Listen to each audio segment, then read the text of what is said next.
Ooh. Ah, I'll be honest with you. There's definitely going to be tomfoolery in this. I'm just going to be honest with you. But as long as you lock in, you'll get what you came for. So let's officially begin.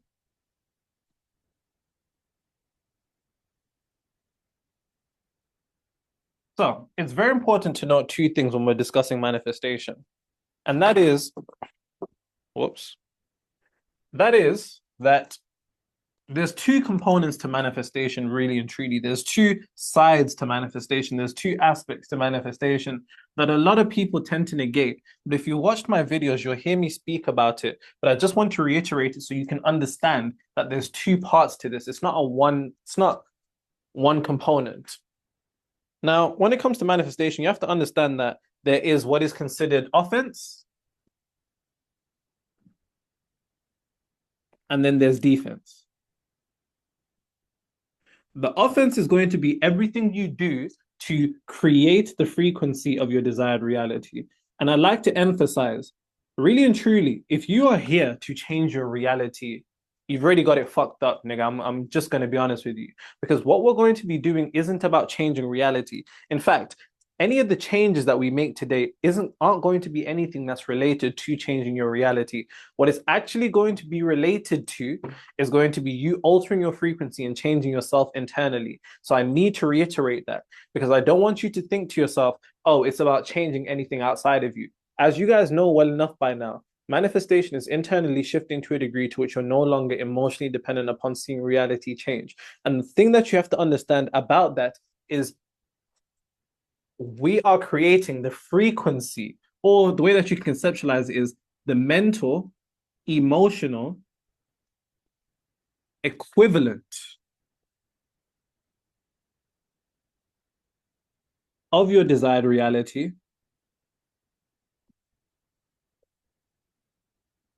within. And I'm going to put that in capital so you understand the emphasis on that, right? Now, the second part is defense. It's about your ability to protect that frequency.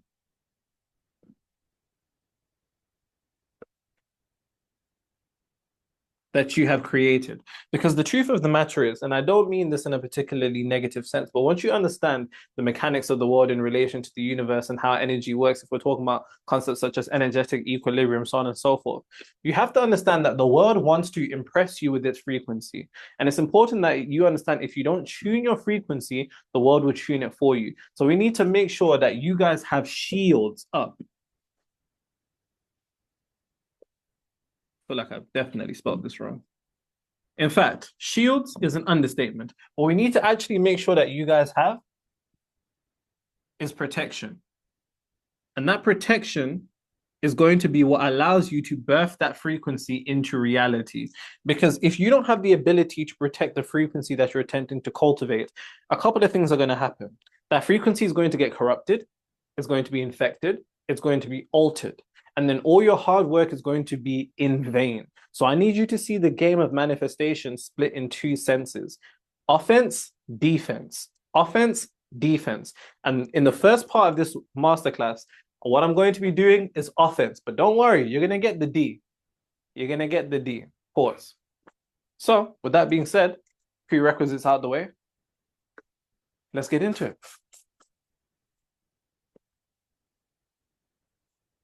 And yes, I'm going to clean my whiteboard to the exact same degree that I do in my videos. It said no pause is crazy. No pause is crazy. Yeah. No pause.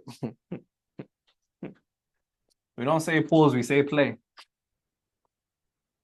Perfect. So,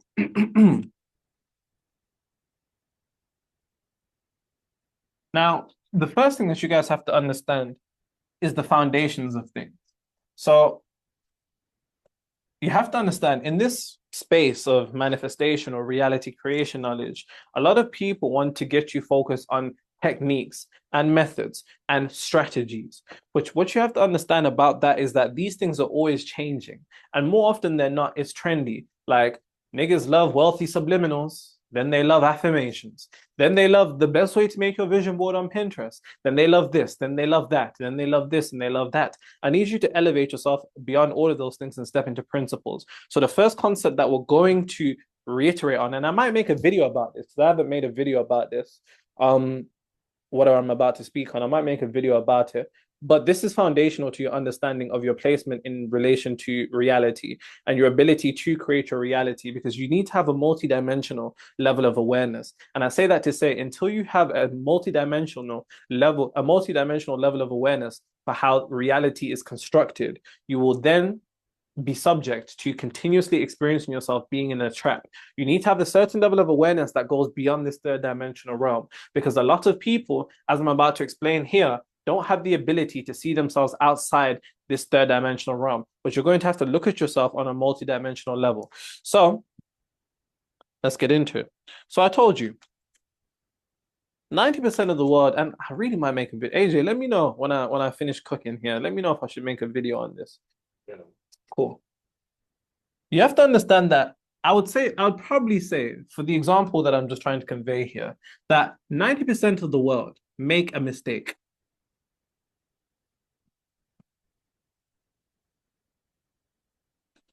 They make a mistake that kills their manifestation.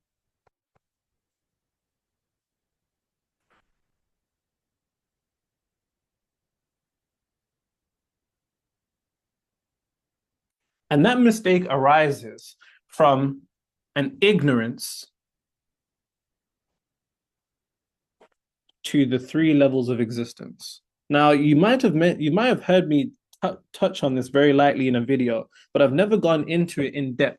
And it's important that we go into it in depth, because you have to understand this isn't about the latest technique. This isn't about what's fun, what's trendy, what looks good. This is quite literally the way that you are comprised. And if you don't understand the base mechanics of yourself, you will never be able to understand the base mechanics of the universe, because technically your universe, that separation that I'm kind of distinguishing between these two things, there is no separation. They are one. You are one with your reality. You are one with your universe. And I need you to understand that. And I need you to understand that down to the most simplest of things. The mental activities that you allow to take place in your mind will take place in your world. They have taken place in your world. It's just that we have this ability, we have this unfortunate characteristic as human beings to externalize things outside. I didn't turn off the mic, did I? Cool. We have this unfortunate desire to externalize things, and we do this all the time. You know what? I'm getting hot, man. I thought I'd have it on, but we have this unfortunate ability to, unfortunately, exercise a certain level of externalization when it comes to ourselves, our placement in the universe. Hence why I'm going to say this is foundational. This is the beginning of manifestation. This is the foundation of manifestation. So I don't give a fuck if you think you've heard this before, so on and so forth, because you're here for a reason. So have the ability to almost pretend like you know nothing, because what I'm going to go through today is the foundations to yourself. And once you understand the foundations to yourself, you will be able to build upon the foundations in your reality. So 90% of people make a mistake that kills their manifestation, and that is their ignorance to the three levels of existence. Now, 3 planes, 3 levels, it doesn't matter. These 3 levels of existence are physical, and I'm going to cover them each all in depth. So make sure you're able to keep up: mental and spiritual. Or if you just want to watch this and go through it in your recording in your own time, that's perfectly fine. This is also known as body, mind, soul, or spirit. This is also known as Son, Father, Holy Spirit. You see? In the name of the Father, the Son, the Holy Spirit. Mind, body, spirit. Physical plane, mental plane, spiritual plane. It's the exact same 3 patterns across many different cultures, which all are the esoteric foundations of you. And you will never, ever, listen to me, you will never be able to manifest your desired reality until you fully understand the multidimensional process of the construction of reality across all 3 planes of existence. Because I can guarantee it. I will put my life on it. If I got this wrong, I'll kill myself. That's how confident I am that you are making a mistake in, you'll see.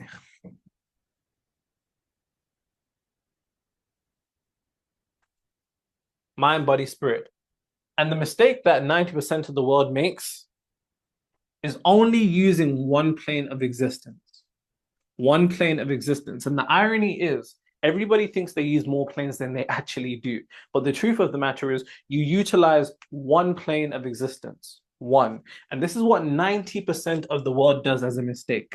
Everybody utilizes one plane of existence. And I need you to understand that is 1/3 of the power of God, that you have the ability to alter your reality. You're attempting to do heavy lifting when you're malnourished. And you're malnourished because you're using 1/3 of the true power that you have in your ability to alter your reality. And it's important for you to understand that so long as you're using 1/3 of your power, 1/3 of efforts, if you imagine it, like let's say there's a big boulder that you want to push uphill. Imagine having 1/3 of strength to push that thing uphill. Instead of being able to have complete unison, 100% of your strength, which is what we're going to be covering in this first segment on how to actually do that. But I'll walk you through the mistakes that a lot of people make to begin with.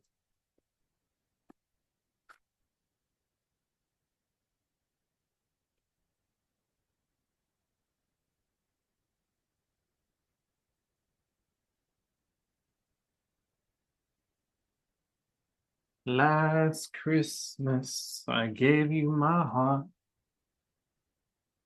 but the very next day, you gave it away. You know, those Christmas tunes are banging. Christmas tune slapping it. Can't lie, Mariah Carey is eating for life. It's beginning to look a lot. I'll be so real. I hate Christmas films. Everybody.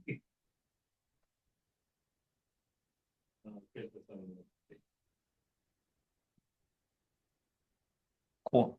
Let's begin with the plane or the level of existence that every single human being on this planet who's ever felt like they're putting a lot of effort in and working as hard as possible, but still aren't in their desired reality, or things still aren't unfolding in a way that they'd like. Let's start there. Let me use the black one. I got black, I got white, what you want. Hop outside the ghost and hop up in the fan.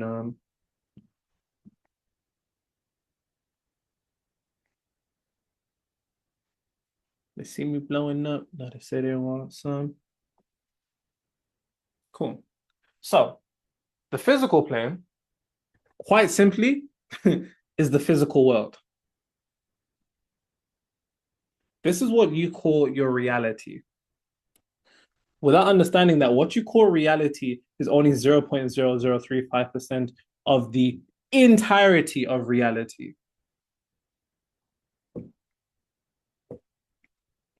You see 0.0035% of reality. This thing that you've allowed to gain so much of your emotions, so much emotional investment, so much annoyance, so much love, so much anger, so much annoyance, so much irritation, so much frustration.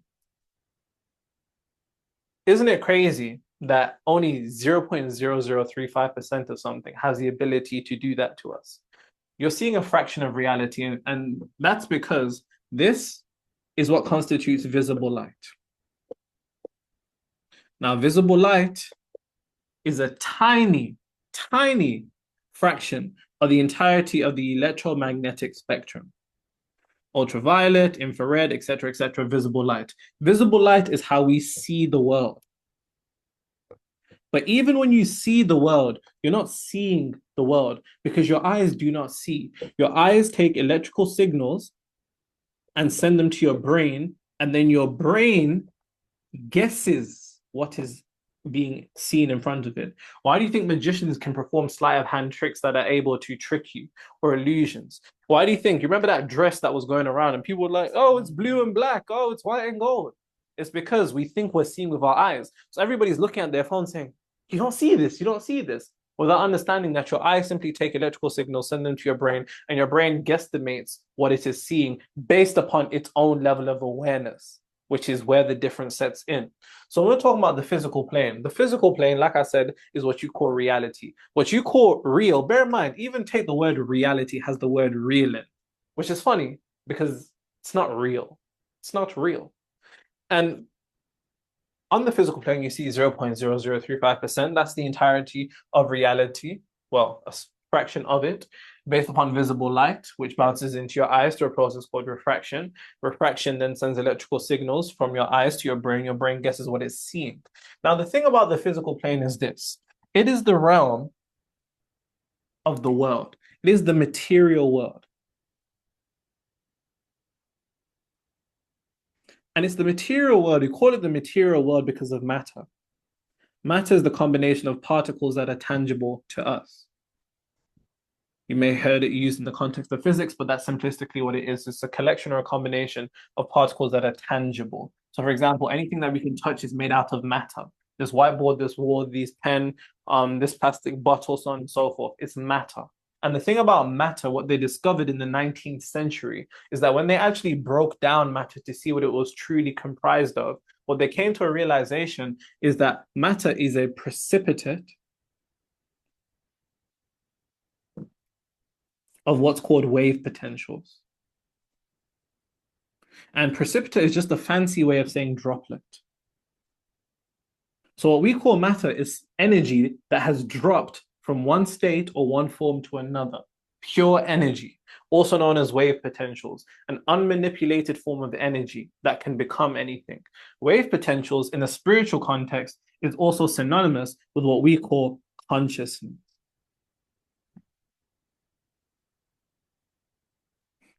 Crazy quantum physics experiments, whether the observer effect or wave collapse. Two great experiments. I recommend you look into them. I'd go into them, but then that'd be another hour and a half in explanations. So I'll just let you go into them. But I need you to understand that what we call matter is really just an altered form of consciousness. And the easiest way that I can get you to conceptualize this is through understanding what is considered to be ice.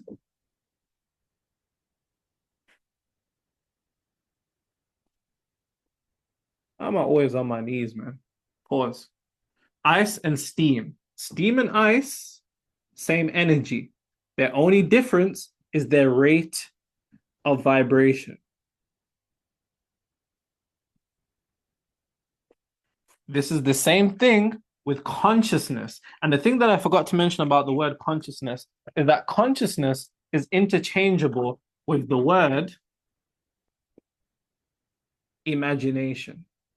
Which, bear in mind, you need to entirely reconstruct your perception on the word imagination, because imagination has been made out to seem like some childish thing that, isn't real, and imagination isn't real, which is ironic because nothing exists in this reality that wasn't first constructed in the imagination of somebody. So this kind of collective societal push that it's just your imagination, this reduction in your state of consciousness actually minimizes your ability to create your reality. So the first thing that I need you to do is to understand that steam is what we'd call consciousness in this sense. You can't touch steam. You can, but you can't. You get what I'm saying? And ice is something you can hold and touch. This is what we'd call matter. Matter and consciousness is the exact same energy. Their only difference is their rate of vibration. That is the only difference between them. And this is exactly what you need to understand about the physical world or the material world, is that the physical world or the material world is actually just frozen imagination. So this pen I'm holding is frozen imagination. This whiteboard I'm writing on is frozen imagination. This eraser is frozen imagination. This microphone is frozen imagination. These shades, frozen imagination. And you need to begin to reconstruct the way that you've been taught to see the world, because we have this idea that reality is something that is fixated or permanent. Bear in mind, these are almost unspoken societal norms that we have. No one has particularly said this, but these are societal things that we just accepted. That reality, our definition of real is anything we can touch. That's our definition of real. Without understanding that if our definition of real is anything we can touch, if matter is real, then how is imagination or consciousness any less real when they're the same energy? Their only difference is their rate of vibration. Anything in reality that we conclude as fixed or permanent isn't really, because if you take a powerful microscope, you see that the particles in it, even this whiteboard, if you took a powerful microscope, you see that the particles within it are vibrating. And this is one of the Hermetic laws, law of vibration. Nothing rests, everything vibrates. And a vibration is an energetic signature. And your desired reality, guess what? Is an energetic signature. And so long as you can provide the right signature to the universe, it will then, by process of same energy, different vibration, take your steam and turn it to ice, and you'll have your desired reality. Whether that's a person, whether that's a job, whether that's more clients in your business, whether that's losing weight. Now, the thing about the physical plane, damn, I got no space. The thing about the physical plane, let me make some space.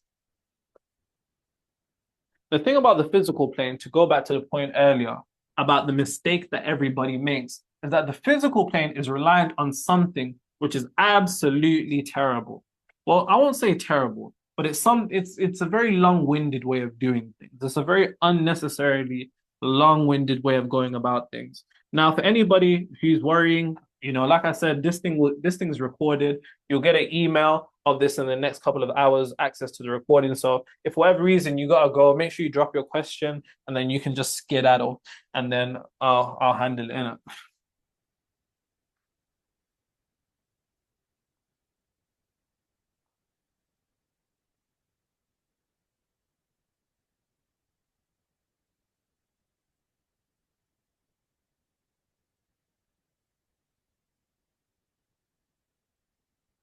Cool. So the thing about the physical plane is that it's reliant on one thing, which when it comes to manifestation, you're going to have to almost how do I say this? You're going to have to reconstruct your perception towards it, yes. And that is action. The physical plane is directly reliant on action because it's directly tied to your ego. Your ego is your five physical senses, also known as the avatar that God has created. You are the avatar of God. You're the materialization of God. And it's important for you to understand that because we live in a physical world, it's only right that we take physical action. But a dangerous thing begins to happen the more that we live in this world. For example, I think to myself, oh, I'm thirsty. Let me drink a bottle of water. I pick up a bottle of water. I drink that bottle of water. I wonder if you caught the dangerous thing that happened there. And that is my mind associated action with effect.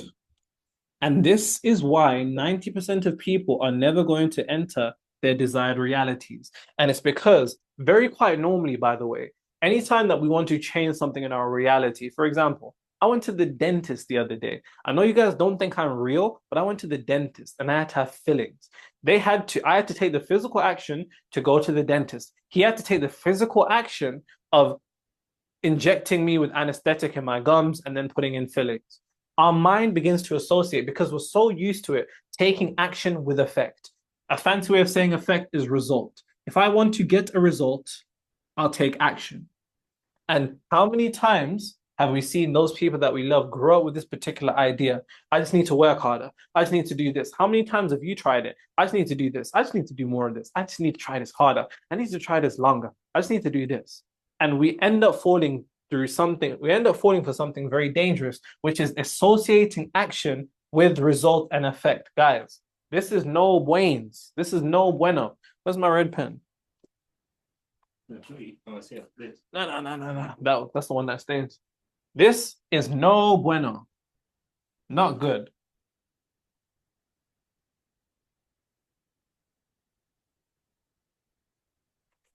Not good. What you have to come to an understanding of is the true, and bear in mind, this ties into what we're going to be covering on the spiritual and mental plane too. This is very, very deep stuff.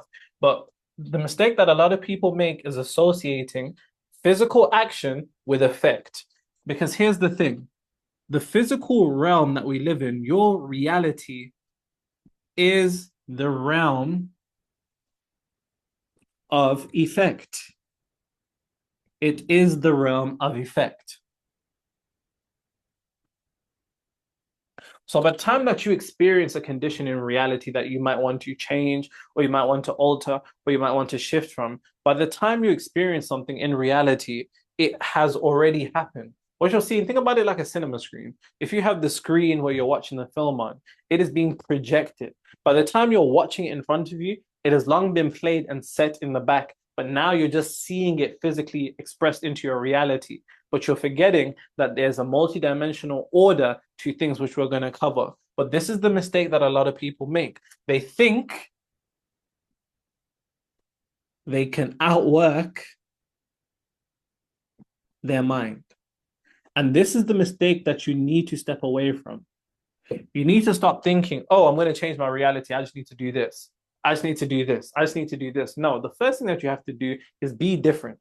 And when I mean be different, I mean this from a point of vibration to which, like I said, relax, you're going to get some, we're going to cover that. But you have to be different because the whole basis of this thing is a lot of people think they can outwork their mind. I'll give you an example. Growing up in the ghetto, it's very normal that a lot of us, even though we grew up in the ghetto, our parents may be hardworking. They may be cleaners. They may be nurses. They may just do whatever they can, right? They take a lot of physical action. They work as hard as possible. They work themselves to their bone. But quite literally, they're in the exact same circumstance. And it's because they think that the action that they're taking is an effect. They think the action that they take is an effect, but action, because action is in the realm of the physical world, action is an effect. And what they're trying to do is trying to change an effect by changing an effect. And that doesn't make any sense. They think they can outwork their mind, which is the true cause, as I'm about to cover very shortly when we get to the mental plane. But I just need you to understand that the physical plane is the realm to which most people are trapped at. Most people think that their progress in life will come from working. And this right here is the lowest level of consciousness. It is the lowest level of work. And the truth of the matter is about what you're going to realize is that it's not about working hard. It's not about working smart. It's about working multidimensionally. And that's when you align all three planes of existence in direct unity. That's a bar, write that down. So what we're going to be having to do is to make sure that by the time that you do take action, things are arranged physically. And I'm going to show you how to arrange the physical plane, the mental plane, the spiritual plane, because a lot of people have the wrong order when they attempt to do that. But so far, that is the physical plane.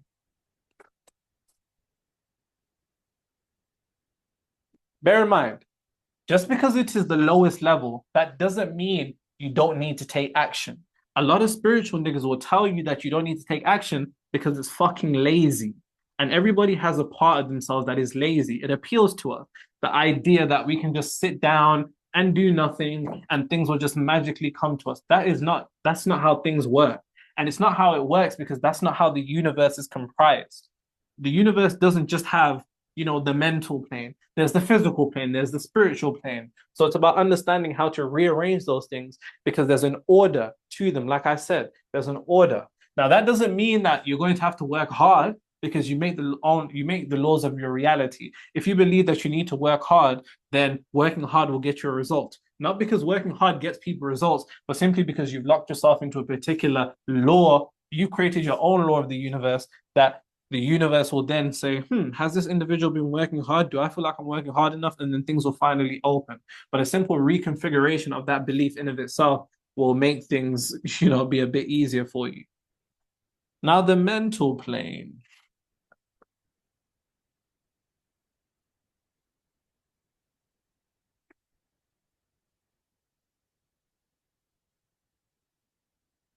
Mental plane. I don't know why that doesn't look right, but it is. That says plane. Just don't even. The mental plane. The mental plane, quite simply, is your mind. But it's not just your mind. It is also what's considered the connection to the infinite intelligence. The infinite intelligence is what we call God. And what we call God is an aspect of creation that is not only above creation, but above the illusions. And the illusions can be space, it can be time, etc., etc. And what you have to understand about the infinite intelligence, this is also referred to as the superconscious, right? The superconscious is also known as God, the infinite intelligence. Your mind is directly created to that. And there's a portion of this that is in you. Please remember that. Because even when we're talking about manifestation, you can't manifest shit. And I say that to say you can't manifest anything. And so long as you try to manifest something, it's not going to work. What has to manifest it is the portion of the infinite intelligence which is within you, which, yes, I will show you how to activate that. That's what I'm doing here. Relax, you're going to get some. But the infinite intelligence is the portion that is above the illusions, such as space-time constraints. So in a sense, you can think about this like a universal library. It contains all realities, it contains all conditions, it contains all universes. It is a universal library that is beyond space and time constraint. So everything that could ever happen has already happened. Every single combination of what could happen has already happened, etc., etc., etc. In other traditions, this is what they call the Akashic records. And people have the ability to tap in to the Akashic records, for example. But in the mental plane, you just simply have to understand that it's the mind. You can conceptualize it as the mental world. And the mental world is comprised of your mental activity. And your mental activity is comprised of your most dominant, emotionally charged thoughts. I never want to hear you guys harp on about, oh, I just need to change my thinking. I just need to change my thinking. I just need to change my thinking.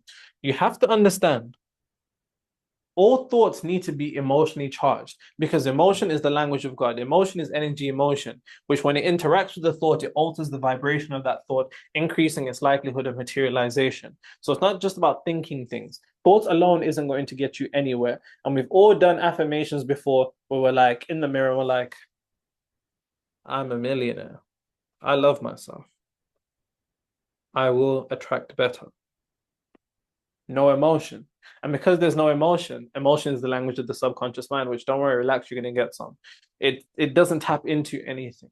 But I need you to understand on a simplistic level that your mental world is determined by your mental activity. Your mental activity is your most dominant thoughts. I'll give you an example.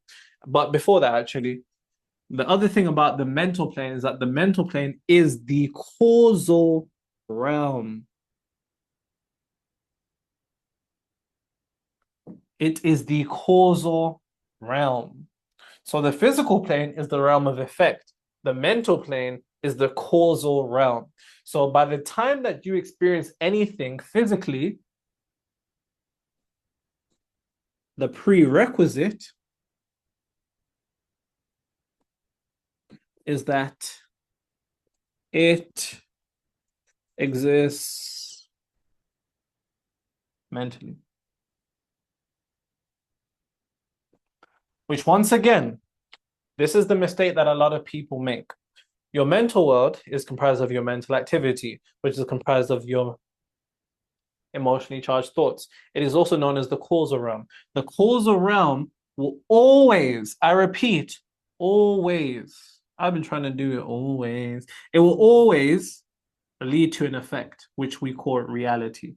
So the reason why I say a lot of people make a mistake is a lot of people, and this is hilarious, you know, when you think about it, a lot of people spend their lives by trying to change their lives by taking action because their mind has associated action with their result because they're so used to taking results to get action. It's normal on the physical plane. But as you look at reality multidimensionally and you understand that the mental world is the causal realm, which always leads to an effect, a lot of people attempt to change their reality before they change themselves.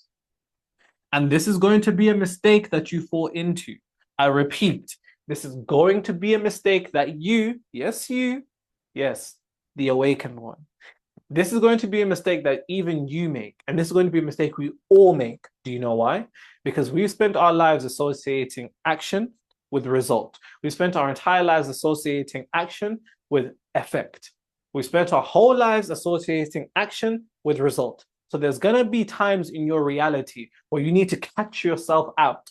When you're experiencing something you don't like, no matter what it is, whether it's a person that's just being an asshole, whether it's you maybe not materializing the person you want, maybe it's not sales in your businesses, maybe you're struggling to get jobs, you need to have the ability to redirect your attention to the causal realm and catch yourself out. And instead of being frustrated with the job that's not replying, the business deal that's not closing, the person that's not texting you back, the weight that's not going away, whatever it is, instead of being frustrated with things other than you, you actually need to turn your attention directly to you. And as I said, I promise you, you're going to catch yourself out. It happens all the time. I'll give you an example. So my payment processor once locked up my money for whatever silly reasons. And I tried everything. I tried emailing them. I tried doing this. I tried doing this. I tried doing that. And this is Stripe. So if you want to get fucked, use Stripe. So I remember I tried, appealing it, doing everything that I could. But my mental activity was, fuck Stripe. Why are they doing this to me? Why have they locked my money? Why do they keep doing this? My mental activity was, the fuck is this? This is terrible. What? And this is me, by the way. This is Nero, the robot, the reptile. My mind was like, what is this? Like, why are they being so fucking annoying? Like, why can't they just like, what's going on? Like, I don't get it. Why are they just being extra? But then in the physical plane, I would try email them and say, like, no, look, let me show you. Everything's sorted. Like, everything's great. Like, just, unlock my money, please, sir. Please, sir. The things I was setting in motion from a particular degree of cause and my effects weren't lining up. I was trying to change an effect by changing an effect by emailing them, talking to them, speaking nice to the people on the phone and the operators. Yeah. How's your day, John? Yeah, you know what? Glad to hear that. Yeah. So where are you from? Oh, ways. What? The whole fucking time in my head, I'm thinking, these bastards. And that was the degree of chain of events that I was setting in motion to be created in reality. So please catch yourselves out. Like I said, extrapolate this to whatever it is that you're trying to materialize. Obviously, I don't know what it is that you're trying to materialize, so I can't say it for you, but you have the degree of awareness to understand what I'm talking about. Always make sure, if you're seeing something in your reality that you don't like, ask yourself, is my mind aligned to this? Is my mental activity reflective that this particular reality is something that I am already experiencing? And guess what? The funny thing about Stripe is, bear in mind, they've locked my money again. But this old example that I'm talking about, right? I woke up one day and my money wasn't locked. I couldn't believe it. I was like, what? I withdrew it straight away because I said, yo, what these guys lock it up again? But I say that to say, your mental activity, you have to make sure that you are conscious, as conscious as you can be. And you're going to catch yourself out at times. I don't want you to beat yourself up or anything, because it is frustrating when you kind of look back and you're like, damn, my mind wasn't all the way there. For example, anybody who's ever been in a relationship, when you're beefing your partner, what the fuck are you doing in your head? Your mental activity is, it's so fucking stupid. Like, what? Why are they acting like this? I can't believe they'd say that. What are they thinking? In your head, you're giving them everything that you wish you had said in the argument that you missed out to begin with. But at the same time, in real life, you're trying to harmonize and be cool with them. And you're trying to make peace again. But you're trying to make peace when your mental activity is reflective of chaos. And remember, there is no mind and reality, they're one. I want you to stop looking at it like that. Even though I'm giving you the 3 planes of existence and how to utilize them, I want you to understand that the mind and reality are one. And those arguments that you're having, I remember when I just used to, before I started working with 6 to 8 figure entrepreneurs, I just used to work with anybody that would literally pay me. So I remember consistent pattern with women, of course they want romantic relationships. And I even helped one of my friends, manifest getting married as such. And the irony of it is that more often than not, whenever I talk to these women and we'd go through mental activity, in their head, when they weren't with their man, and I know both genders do this, by the way, you're thinking, what are they doing? You're imagining the worst thing in your head. You're like, oh my God, they're doing this. They're absolutely doing this. They're doing this. They're doing this. They're doing that. And in your head, it's the absolute worst of the worst scenes, to a point where now you're generating a degree of motion. That combination of emotion and mental energy then sets in motion the frequency. That frequency must turn into a reality, or because you didn't realize that mental activity. And bear in mind, this ain't spiritual gaslighting. I'm not saying you niggas can go cheat on people and say you manifested it. That's crazy. But I'm saying that these things do matter, and I need you to be fully aware and fully conscious of them to make sure that to the best degree that you possibly can be, everything is aligned. And that is the mental plane. Now there's the spiritual plane. Like I said, the most important is how to order them, and I'll explain why. But next is the spiritual plane. Am I missing anything from here? Oh, yes. The one thing that I forgot to say is that because the mental plane is a universal library, everybody has the ability to tap into it, and everybody does tap into it. So, for example, Amazon, Apple, Microsoft, all of these mad companies, sometimes you ever had an idea, whether it's a business idea or just a crazy idea, and you feel like you thought of it and you're the only person in the world. And then you go and tell it to someone, they're like, yeah, someone's already done that. Why? It's because we're all connected to this universal library. And at various points through our lives, things drop in there. Amazon dropped in there for Jeff. Apple dropped in there for Steve. Microsoft dropped in there for Bill. And this can be extrapolated to whatever. Like I remember I must have been chilling with one of my boys who was like, you know what, fam? You ever heard, what about jollof rice ice cream? I said, what? Jollof rice ice cream? What? That's crazy. Turns out it already exists. But in that moment, he wasn't inspired by anything. It just came to him. And when you ask these people, how did you come up with this idea? In these interviews, you see them, they say, oh, it just came from where? The universal library, also known as the mental plane, which is the degree of infinite intelligence that exists beyond this third dimensional realm, that your mind is also connected to and experiences, which also tends to be the mental world. And your mental world is constructed by mental activity. Your mental activity is the most dominant, most emotionally charged thoughts. Those are most emotionally charged thoughts that emotion cause. Cause must always lead to effect, which is reality. Instead of trying to change an effect by changing effect, always make sure that first your cause is in direct alignment with your desired reality.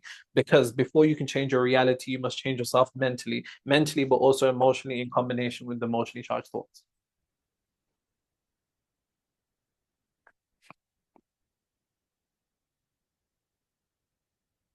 Someone said, I wish I found Nero before he got expensive. I wish I found Nero before he got expensive. That's hilarious. Nero, any Black Friday deal for a 1-1 gold. I don't know about that. I don't know about that. Trust me. So long as you lock into this, like you won't. Guys, another thing that I want to make while I'm here, that I want to emphasize, is that most of you don't have a problem manifesting at all. What you have a problem with is the insecurity in your knowledge. And I say that to say, I'm a nigga who's read hundreds of books, literally looking at hundreds of books behind me. I have all of those books because I'm insecure. I was insecure in my knowledge. And I'm still insecure in my knowledge. I feel like I still never know enough. But more often than not, it's the fact that we believe that we don't know enough that actually leads us to wanting to learn and do more. Learning and doing more is actually what you need to do less of, because that can lead to analysis paralysis. And then you have so many different techniques and you've heard so many different things and you're trying all these guided meditations, you don't even know what to do. Guys, believe when I tell you, so long as you listen to what I'm saying, you take notes and you implement it, you will be more than fine with this. I can assure you. You're more than fine with my YouTube videos as well.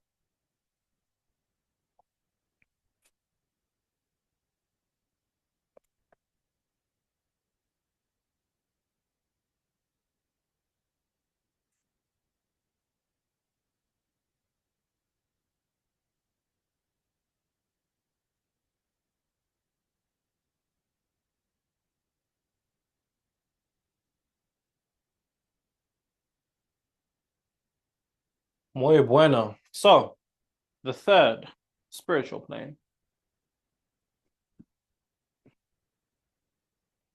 AJ, how long has it been?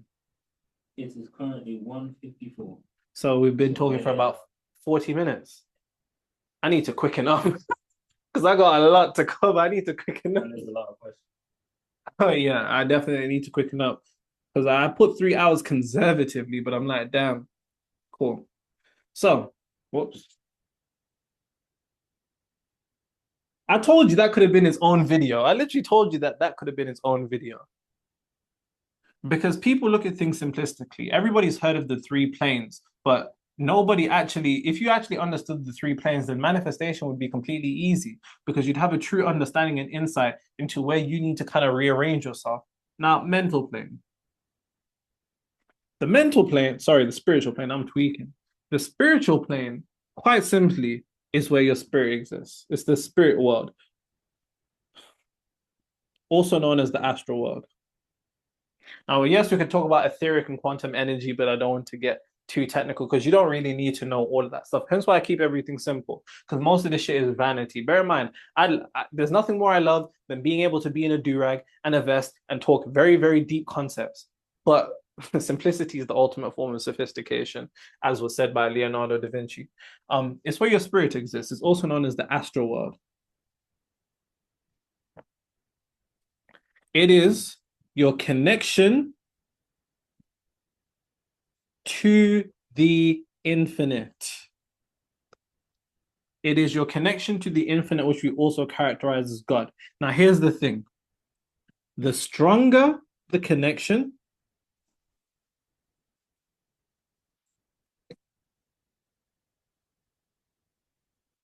the stronger your ability to materialize. How do I get stronger, Nero? Relax, you're gonna get. I will show you. I actually cover that in the next section after this. It all ties in. Everything ties in. Quite simply, the spiritual plane is where your spirit exists. It's also known as the astral world. This is what you experience, for example, when you dream. And once again, before anything exists physically, it exists first mentally and spiritually. Mentally and spiritually. It is your connection to the infinite. The stronger the connection, the stronger your ability to materialize. Now, here's the thing. Like I told you earlier, it's very important. And the way that you can think about it is this. So the mental plane is the realm of cause. The physical plane is the realm of effect. The spiritual plane is the oven. It is the oven that the hotter it is, the quicker it heats up the cause. So think about putting bread into an oven. You put bread into an oven. If you put it at the right temperature, a lot of people are slow cooking their shit. And that's why it takes a long time for their stuff to materialize. But if you put it at the right temperature, or maybe even just a bit higher, it allows for things to rise much more quickly. Now, does that mean it's going to rise to a degree that when you get it, you're going to be satisfied with it? That's for you to figure out. But the point being, for the conceptualization of what I'm trying to get you to think about the spiritual plane as, it is the oven that heats up your cause into effect. And the hotter the oven, the stronger the connection, the stronger your ability to materialize. Now, what actually determines the strength of your connection is a couple of things. But quite simplistically, it can be boiled down to one esoteric saying, which a lot of people don't really get the meaning of, but hopefully you will when you see it, which is to let go and let God. To let go and let God is to tap into what Jesus was talking about in the realm of, in the scripture, Matthew. When is it 19:12? It's in Matthew. Is it 19:12? Doesn't matter. But in Matthew, Jesus said, "With men this is impossible, but with God all things are possible." And that's for you to understand that you need to let go and let God. The issue is you're so self-reliant that you can't be God-reliant. And here's the thing: you're probably somebody who's used to working hard in the physical plane, independent. You're clearly intellectually independent. So I can imagine you're physically independent too.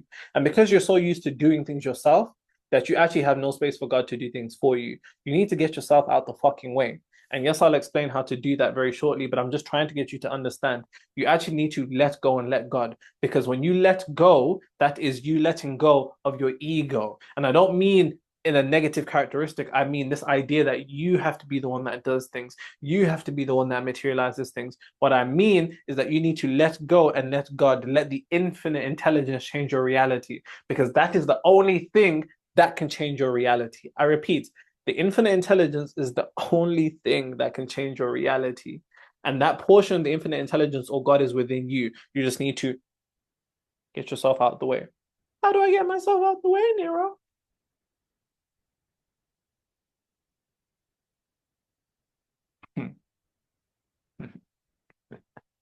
You get yourself out of the way in three ways. But like I said, I'll cover that straight after I make this point that I'm making here.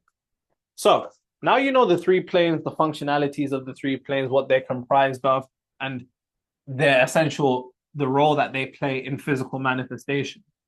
You have to understand, and please write this down.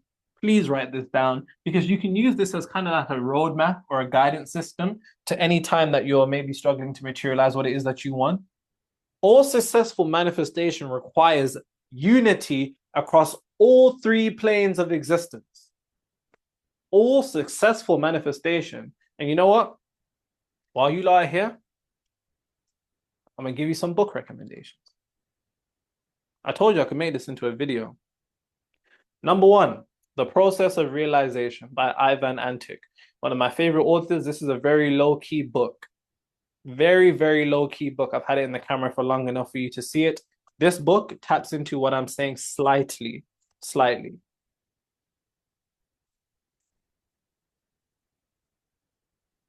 There's an order to placing the planes, and how most people place it is this.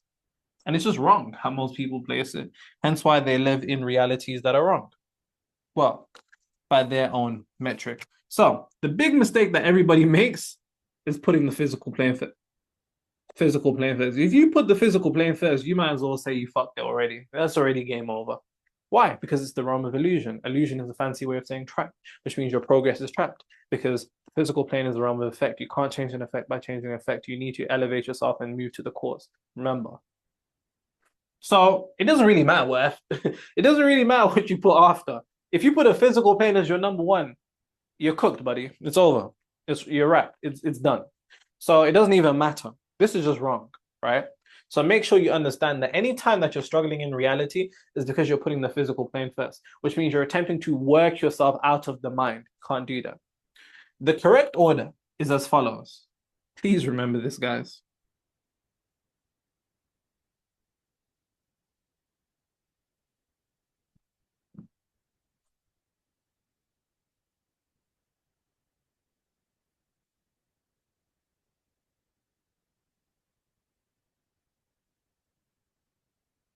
This is the correct order. Once you understand what your desired reality is, and guys, I can't tell you that. Whether you want to manifest a partner, whether you want to manifest losing weight, whether it's more clients in your business, a specific number, whether it's a specific job, or it's a specific income, a specific house, whatever it is. Whatever your desired reality is, you need to make sure that your mental plane, your mental world, so the mental activity is reflective of that. That is the first crucial step. And you need to make sure that you are your desired reality. You are it.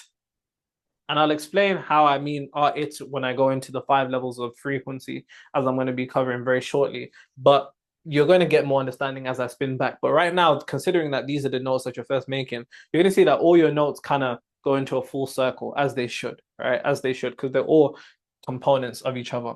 Then the next thing, after you've kind of entered the frequency of your desired reality by taking on the mental attitude and mental activity of emotionally charged thoughts that reflect that, then it's about your ability to let go into the spiritual plane and know that God has done it. And that's your ability to let go, to move yourself out the way and be self-reliant, and to do the 3 things that I'm going to be covering straight after this. So just relax, you're going to get some. And then finally, then and only then, after you have entered your desired reality mentally, after you've then let go and understand that it's already done because God's doing it and it's not you, the lowly human worm that the world has told you that you are, then you take action. And the physical action, how do you to do it? I'll explain. So you have to understand how action is materialized into reality. The action that we take, whether it's driving the car down a certain road, taking a left at the traffic light, whether it's, fixing something on your website, reaching out to this person, doing a job application, whatever the fuck it is. The actions that we take as human beings are the things we are compelled to do. You have these things that you're naturally compelled to do. The silent voice in your head that says, yo, do this. That is based upon your intuition. Your intuition is comprised of 2 words: inner teaching, inner guidance. Your intuition is determined by your frequency, otherwise known as your mind. This is why the mind is the biggest domino, because once you arrange yourself on the mental plane correctly, that has a knock-on effect onto your intuition. So then you start receiving inner guidance, inner tuition that is coming from the version of you that's already in that desired reality. So you're giving yourself cheat codes internally from that point of reality that you're already experiencing it. Then you're going to be naturally compelled in reality to do specific things. Then those specific things are going to lead to you taking action. The action is going to lead to materialization. That is the first segment, 3 planes. Now, AJ said that's been about like 50 minutes or an hour, which is terrible because we have a lot to cover. So let me just 5 minutes. shoot out some questions to me, bro. Before we go into the questions, they said we should start a free community on Discord Start a free community on Discord. or school. They just want to be with like people. That is pretty nice, to be fair. That is pretty cool. Maybe I'll consider that. Maybe I'll consider that. I do like that. Shoot out some Q&A questions. Remember, guys, if you're putting questions, put them in the Q&A, not the chat. All right, William Bradley said, well, the ideal situation is to maintain a high frequency while shifting internally to such a degree that one is no longer emotionally dependent on the change they want to see, and also idolizing a desired reality. What are some realistic physical actions that some should coincide with some manifesting aspects? I imagine one can't just sit on their couch and manifest and expect everything. Oh, I think I've already explained that. William, if I didn't answer that, which I'm pretty sure I did, I'm pretty sure I answered that question through what I was just explaining. Drop it again and I'll answer it again, or maybe change it. But I already answered that question. Anonymous attendee, how to truly get out of the cycle of property when you were born into it. I don't know if you mean property or poverty. Raised in it, and your whole entire family is still there. I made over 100. It makes what? I made over 154. I made over 450K in 1 year at 22 years old and lost every single penny, even including the investment I tried, all failed. I believe it's because of hidden property mindset. Defo poverty mindset. Yeah, so essentially, if you just go back to what I just said, if we understand that, sorry, I kind of wiped off, but action is the lowest level of consciousness. Those specific things that you've done that led to you losing your money, which means it was first coming from something you were compelled to do. The things you were compelled to do was coming from your intuition. Your intuition is dependent upon your mindset and frequency. The issue is the universe essentially balanced you out. The universe likes energetic equilibrium. It likes balance. So anytime, and that's not to say that the money that you made, maybe you made it too quickly, but I'm assuming you did make the money like that. And the reason for that is because the mind, what's wrong? There's more to it. Oh. He basically goes on to say he makes great money now, but he holds on to every single penny. He wants to let go of the feeling that if he spends it, it's gonna come back, kind of thing. Only you can do that. Like that's just the decision.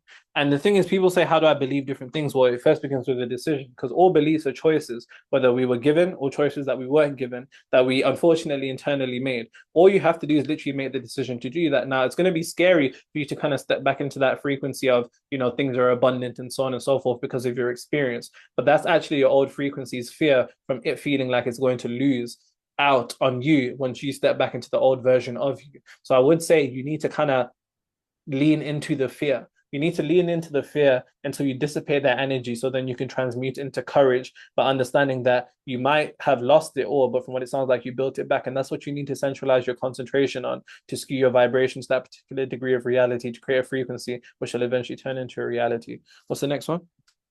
Right. From Davin Williams, doesn't offense and defense relate to the principle of rhythm? In a sense, yes. They're two components. Essentially, they're polarities of each other. But yes, it's important that you are swinging correctly on both parts. Pause. Natty Salam said, wait, what is the concept that you were talking about having to do with the wave potentials that would take another hour to explain? I'm going to research it. Wave collapse. It's called, type in quantum physics, wave collapse, and then quantum physics, the observer experiment. Yeah. From Min Bo. My business revenue has recently gone down from close to $10,000 down to $3,000 in a matter of months. That's not all profit. How do I get back to where my money was just coming in easy? Get back into doing everything in the way that you was thinking when you was at 10K. What often happens is that as our reality changes, because our mind associates what we're seeing with a degree of reality, we then almost shrink down with our reality. No, I need you to be bigger than the reality that you're experiencing. When you was making 10K, you was thinking a certain way, you looked at reality a certain way, until you can think a certain way again and believe things in a certain way and look at reality in a certain way again, you'll continue to make the money that you're making right now. So So one thing I would say, think everything that you're thinking mentally, do everything that you're doing spiritually, and then after that, just how I explained in the three planes, allow that to arrange yourself and then take all the physical actions that are reflective of that. So for example, if at 10K you were doing something that maybe you wouldn't do now, whether it's treating yourself to a massage, if you can afford it, go and do it, because doing that would indicate to the universe that you're at a particular level. Now, that's a small example, but extrapolate that to whatever it may be to you personally. They're saying they're struggling to hear me. How about now? I'm struggling to hear you. Yeah. Can you guys hear AJ now? Can you hear me better now? Okay, cool. Same person had another, I don't know if it's a question. I recently did too much with this girl. I liked a little too much and she pulled away. I pulled way back after I realized I was in my old frequency of being a simp. It's been months of no contact, but she recently interacted with a story I posted in WhatsApp. It was interesting. I do feel like I'm good with or without her now. Do I keep doing what I've been doing? Clearly, because that's what's working, isn't it? Clearly, you're seeing the physical expression of that manifestation, which is internally shifting to a degree which no longer emotionally dependent upon seeing your reality change. So keep doing what you're doing and keep maintaining that frequency. And I would say also kind of detach yourself from calling the frequency of a simp, etc., because the more attention that we give and the more characterization we give to our old frequency as opposed to just saying an old frequency, the more emotional ties to it. When you're saying simp, that comes with humiliation, that comes with embarrassment, and a whole bunch of other frequencies that I don't want you holding on to. So just keep doing everything you're doing, my guy.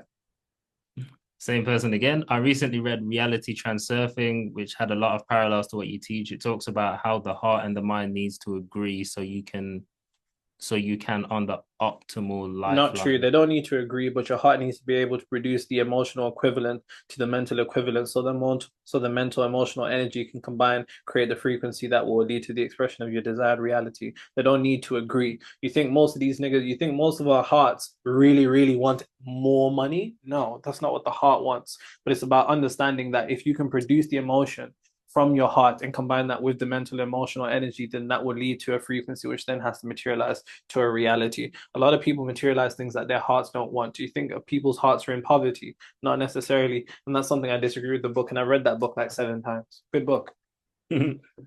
Aisha George, how do I emotionally disconnect from something I've been emotionally invested in for many years? Made the decision that you're disconnected and then just keep doing everything that follows after that. It's quite literally that simple. Zoom user, how do I find the thing I can make money from that will give me the most money and will be the most interesting for me? How do I know I found it? Literally follow the steps that I spoke about to the action. So action is preceded by the things you're compelled to do. The things that you're compelled to do is preceded by your intuition. Your intuition is preceded by your frequency. Get into the frequency of just having money, and then you will naturally be compelled based upon your intuition to take actions, whether it's starting this, starting that, talking to this person, reaching out to this person, etc., etc. Give me two more, and then I'm gonna jump on to the next thing. You got so many questions, bro. I'm not even halfway down. Stay at the part where we leave off. Yeah. So then I'll just keep going through them. Anonymous attendee. Are all emotionally charged thoughts equal? For example, negatively charged thought equal to a positively charged one, Yes. or an anxious thought? Yes, equal, completely equal, which is why it's not really necessarily about positive emotion that you experience. So long as you experience intense emotion, that's that's important, whether that's intense negativity or intense positivity. They both have the same potentiality to create. Are there additional resources to recommend to read or listen to podcasts, etc., to continue to immerse in the material? I guess I'll give book recommendations as I go along. Maybe I'll do like a bunch of books at the end. AJ will probably kill me for that because he wants me to make a YouTube video about it. But because yeah. How do you, William Bradley, how do you change your mental activity to get your money from Stripe in your example? How did you check yourself? I checked myself by saying, I'm so glad Stripe is giving me my money. Wow, I can't believe they released my money. They really released my money. I knew they were going to release my money. These were the type of thoughts I allowed to take place in my mental activity. Next. What anonymous attendee, what advice can be given for people with severe history of trauma or anxiety? I always recommend people to lean into their trauma. Trauma is one of those things that we push to the back of our minds. And because we push them to the back of our minds, we're unconscious of how it's affecting us in our day to day, but it's playing in the background very quietly and very silently, altering the frequency of everything that you touch. So, what I always say to people, go to the traumatic experience that you went through, get into a very deeply meditative, relaxed state. Just relax your body, just completely relax, close your eyes, and repeat that traumatic event, but instead of it being a negative experience, alter it to a way that it could have unfolded positively instead. So for example, I had a client who was abused by his parents would abuse him quite literally for no reason, and every time they'd get into his room they'd just beat him. So what I got him to do was to relive that, but instead of his parents breaking into his room to beat him, they would hug him.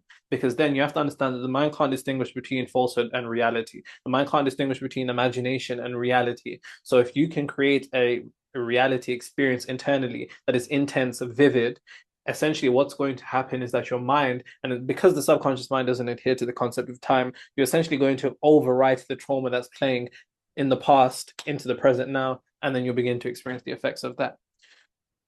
Stay at that place. Stay normal. Moving on to the next segment, guys. And that's my microphone disappeared.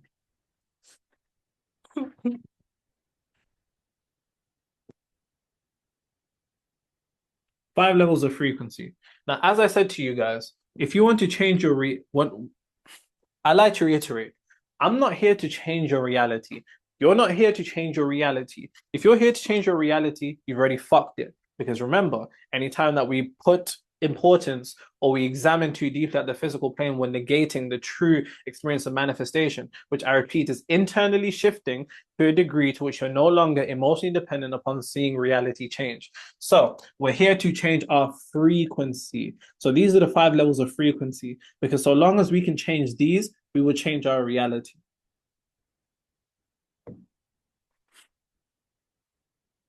These are beliefs, emotionally charged thoughts. And yes, I'm going to take you through how to alter every single one in reflection to your desired reality, your attention, which this could also be a video in of itself, quite literally. Hopefully this doesn't take like an hour, or AJ will be looking at me like, identity.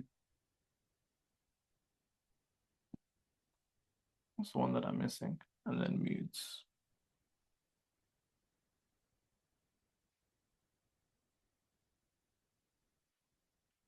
These are the 5 levels of frequency.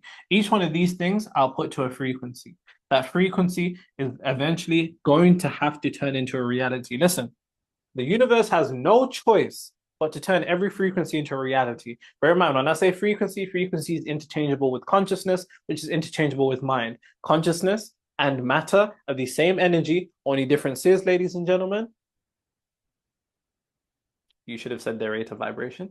Their rate of vibration. And so long as you do that, then things will begin to change. This is the process of how reality is created on a multidimensional level. So let's look at each one of these things and make sure that they're all reflective.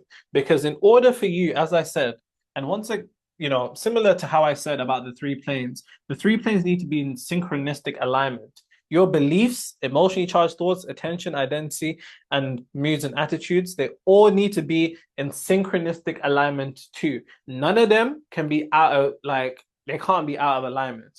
They all need to be in alignment, because the stronger that they all are aligned, the stronger your frequency. The stronger your frequency, the stronger the ability for you to materialize your desired reality. So, quite simply, your beliefs, simplistically, your beliefs is anything you believe to be true about the world. A belief is a collection of thoughts that we continuously repeat. And these continuous thoughts that we repeat, we internalize them as truth. Is it true that it's hard for a Black man to progress in the world? Is it true that it's difficult for a woman in business to be taken seriously? Is it true that sure niggas get no girls? Is it true that all Jamaicans are drunkards? All jokes aside, like I said, beliefs are a collection of thoughts that we continuously and repeatedly experience. We keep thinking the same things over and over and over. We keep thinking the same things over and over until eventually they become a truth in our reality. So the thing I'd have to say is, whatever your desired reality is, what are some beliefs that you have around that desired reality that you need to be aware of, maybe, unintentionally or intentionally affected? I'll give you an example. Let's go on that thing I was just saying about short niggas getting girls, right? I know a lot of short guys, and me, I guess I'm sure I'm like what, 5'8", 5'9", something like that. Anyways, but I'm talking like, niggas that are like 5'2", whatever. They have these, and once again, please, this is just an example. Just extrapolate this to your field, whatever your desired reality is. They have that particular belief that all girls want guys that are 6 feet. That belief doesn't lead to their desired reality. What is the purpose of a belief if it's not there to serve you? It is there to control you. So I reiterate, whatever the beliefs around your desire, and please, let's take the example of money, for example, or business. So whenever people work with me, I'll give you an example. So whenever clients come to me, let's say they're making 300K and they want to make 500K. I'm giving this example because this is an example I've done with a client in 7 weeks. They came to me saying, oh, they're 300K. I want to make 500K. I was like, cool. They actually didn't make 500, they made like 486K, but just gonna round it up, what I mean? They said to me that, oh, January is the worst period for farm owners. I said, what? What? They were like, January is the worst period for farm owners. I said, well, would the version of you that's making the amount of money that you make hold that belief as something real? They said no. So we got rid of that belief.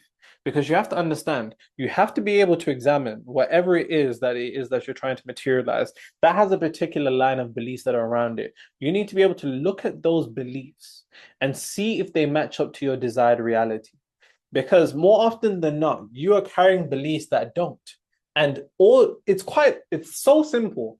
You just have to stop believing them. And it's like people say, how do I get rid of negative beliefs? Choose the opposite. Because everything comes within a polarity. Polarity is the idea that there's negative, positive, masculine, feminine, yin, yang. Everything comes in complementary pairs. So the belief that you have that is negative has a complementary positive one. Stop believing this one and start concentrating on that one.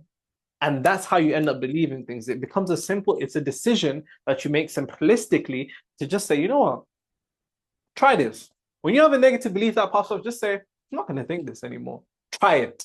Because guess what? Your old frequency wants to obfuscate, which simply means to overcomplicate the idea of you changing your beliefs, so you actually don't change your beliefs. I repeat, your old frequency makes it seem as if changing your beliefs is going to be so complicated and you need this crazy method that you just don't do it when it's literally just deciding to believe something else. Imagine somebody brings you a meal you don't like. They're like, and you're like, it's literally that simple. But like I said, extrapolate this to whatever your field is in. So for example, another one of my clients is an artist. He said that typically in the art world right now, there's a recession. A lot of artists aren't getting plays, etc., etc. I said, recession for artists? I said, would a version of you be in an art recession? He said, no. So why the fuck are we talking about art recession then? So the belief that he then held was there is no art recession. And here's the thing about beliefs. Your beliefs are going to make you seem tone deaf and they're going to make you seem delusional, which is fine because I need you to exist in your world, not in the world. If you want to exist in the world, then keep having these beliefs that are non-conducive to your desired reality and you'll keep experiencing them. But remember, simplistically, your beliefs are a collection of thoughts that you repeatedly experience. One thing that I forgot to mention is with emotional charge that we then internalize to be true. So whatever beliefs, and just ask yourself this, right? Whether you're looking back at this recording or you're listening to it right now, ask yourself this: what would the version of myself ... hold as a belief? What beliefs would the version of myself have? Ask yourself that. Write them down and just decide to think them. Think them. For example, say elephant in your head 3 times. Hopefully you've done that, but you see, you just put a thought into your head, right? So it's the same thing with beliefs. And these beliefs will gain motion. It goes from a vibration to a frequency and then eventually to a reality. Emotionally charged thoughts. Oh, forgot to write that down.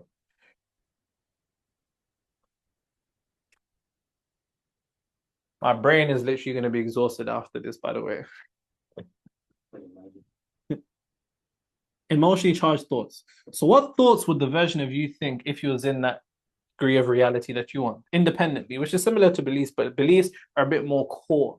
Beliefs are a bit more centralized and are a bit more core. These is more independent.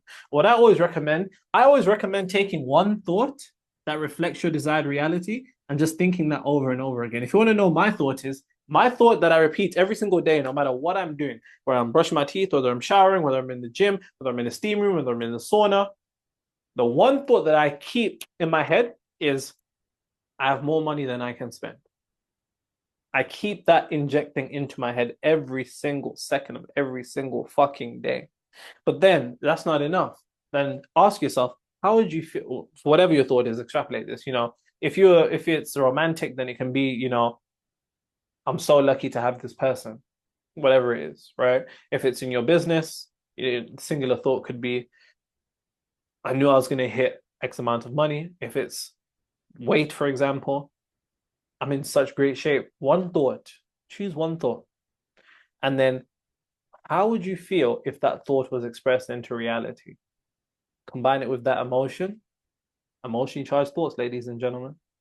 What you do in that sense, because like attracts like, you then set in motion your frequency to be resonant with that thought. So then other thoughts that are reflective and on the resonant, I guess, with that frequency are just going to start flooding in. They're going to start flooding in. They're going to start flooding in. They're going to start flooding in.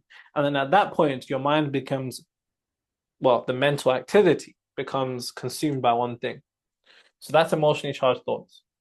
Your attention or focus. With every situation, the only reason that you're ever going to feel negative feelings, and please remember this, and this is a note to myself as well.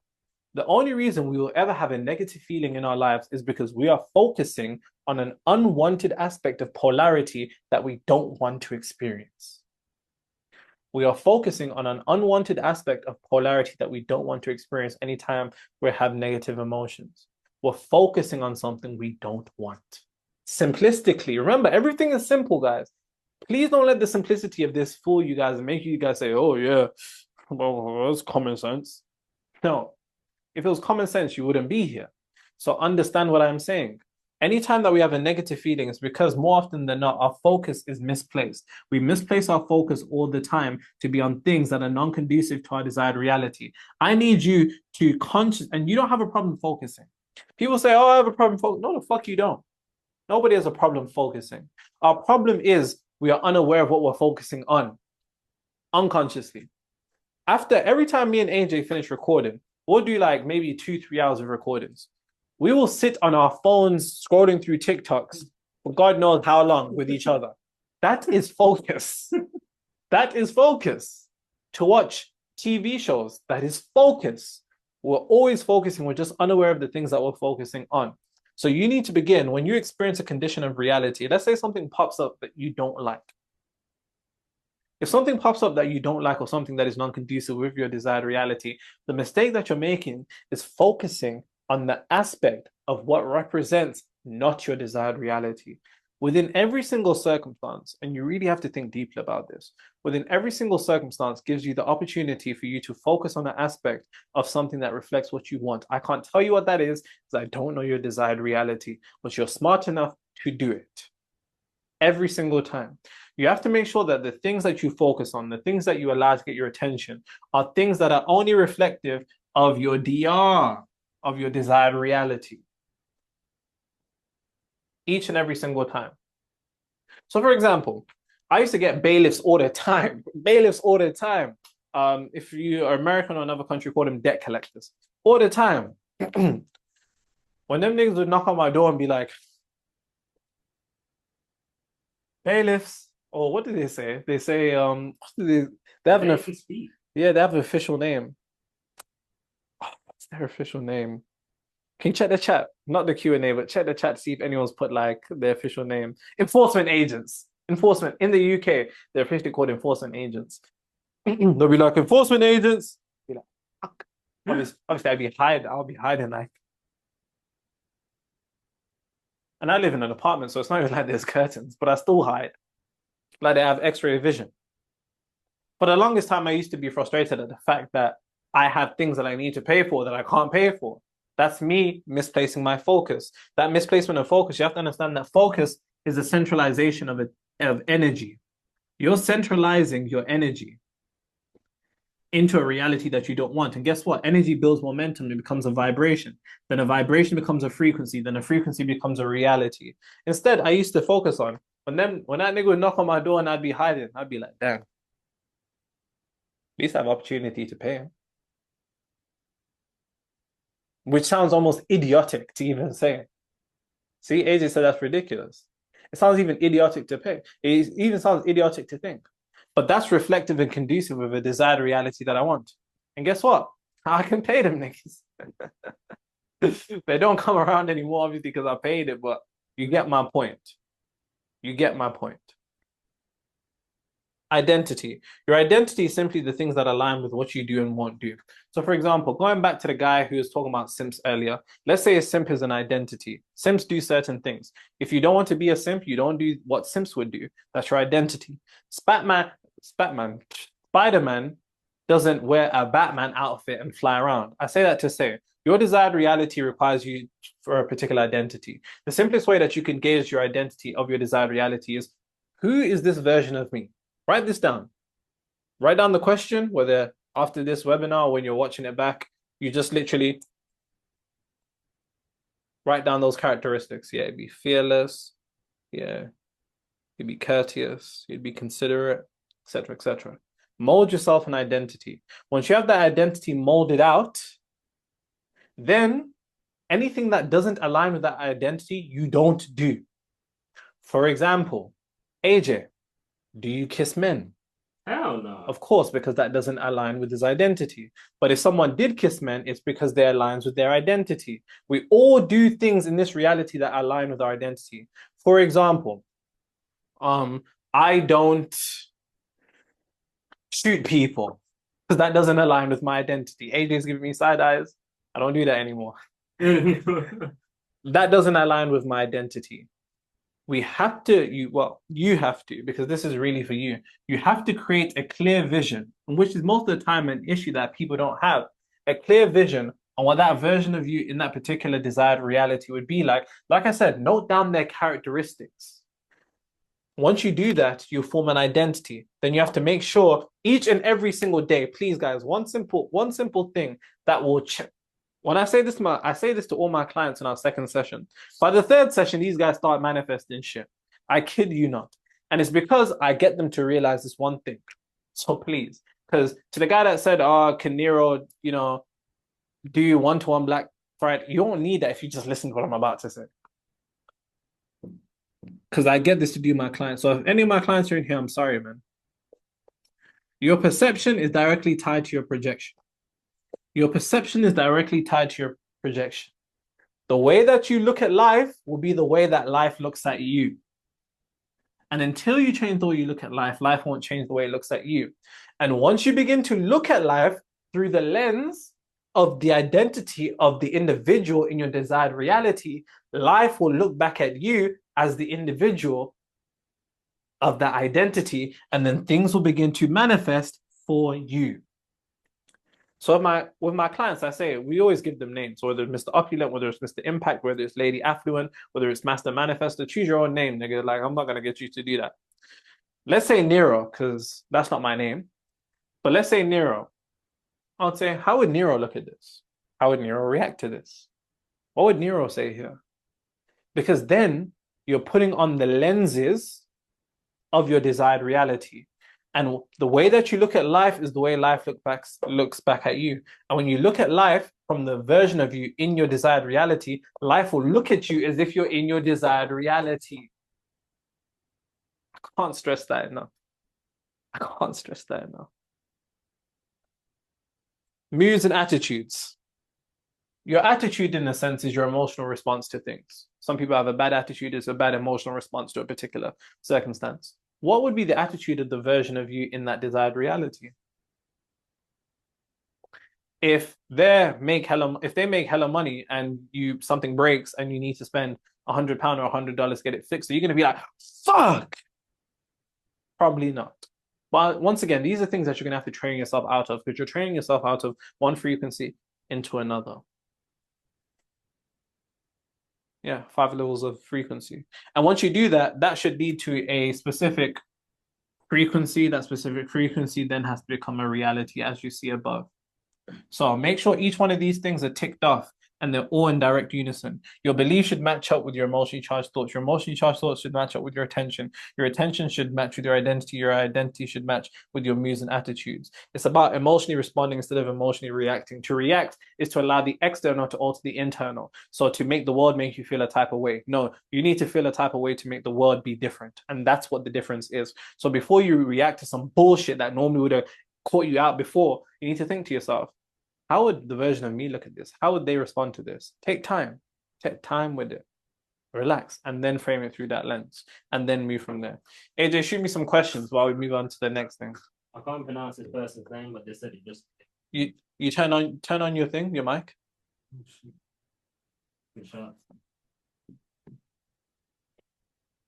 Yeah, I said I can't pronounce this person's name, but they just said it just clicked for them. But they had a question. I'm asking you anyway. They said it just clicked. Yeah. Of course, it just clicked. We're going crazy. So they asked, I love what you're saying about needing to align one's mental plane to your desired reality. Can you give us some examples how one can rewire their brain to reflect that? Oh, I just did that with 5 levels of frequency. Cool.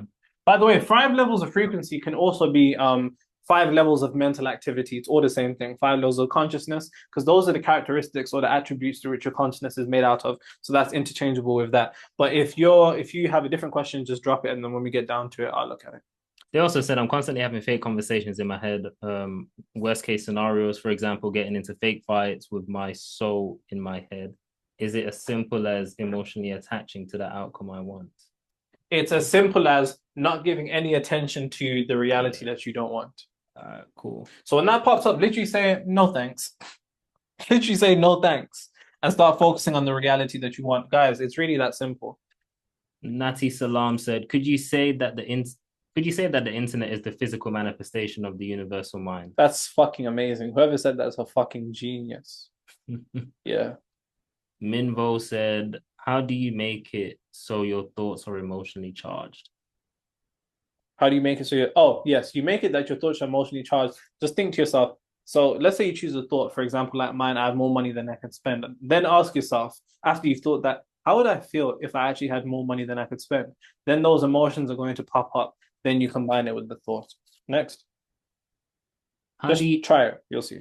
How do I change the mental plane? David Chapman. That's what we just did in 5 levels of frequency or 5 levels of consciousness. Anonymous attendee. With regards to the cheating, how do you get past someone cheating on you and knowing it has to be exposed and then still wanting to be with them? It is, in brackets, it is my ex, and it turns out that for a while we've been reconnecting since August 2024. I found out he has been in a relationship since March 2024. I know that it does have to be exposed for various reasons, but I also know that I still love that person, and I know he is still mine. I don't understand that question. I'm so sorry. Could you read that again?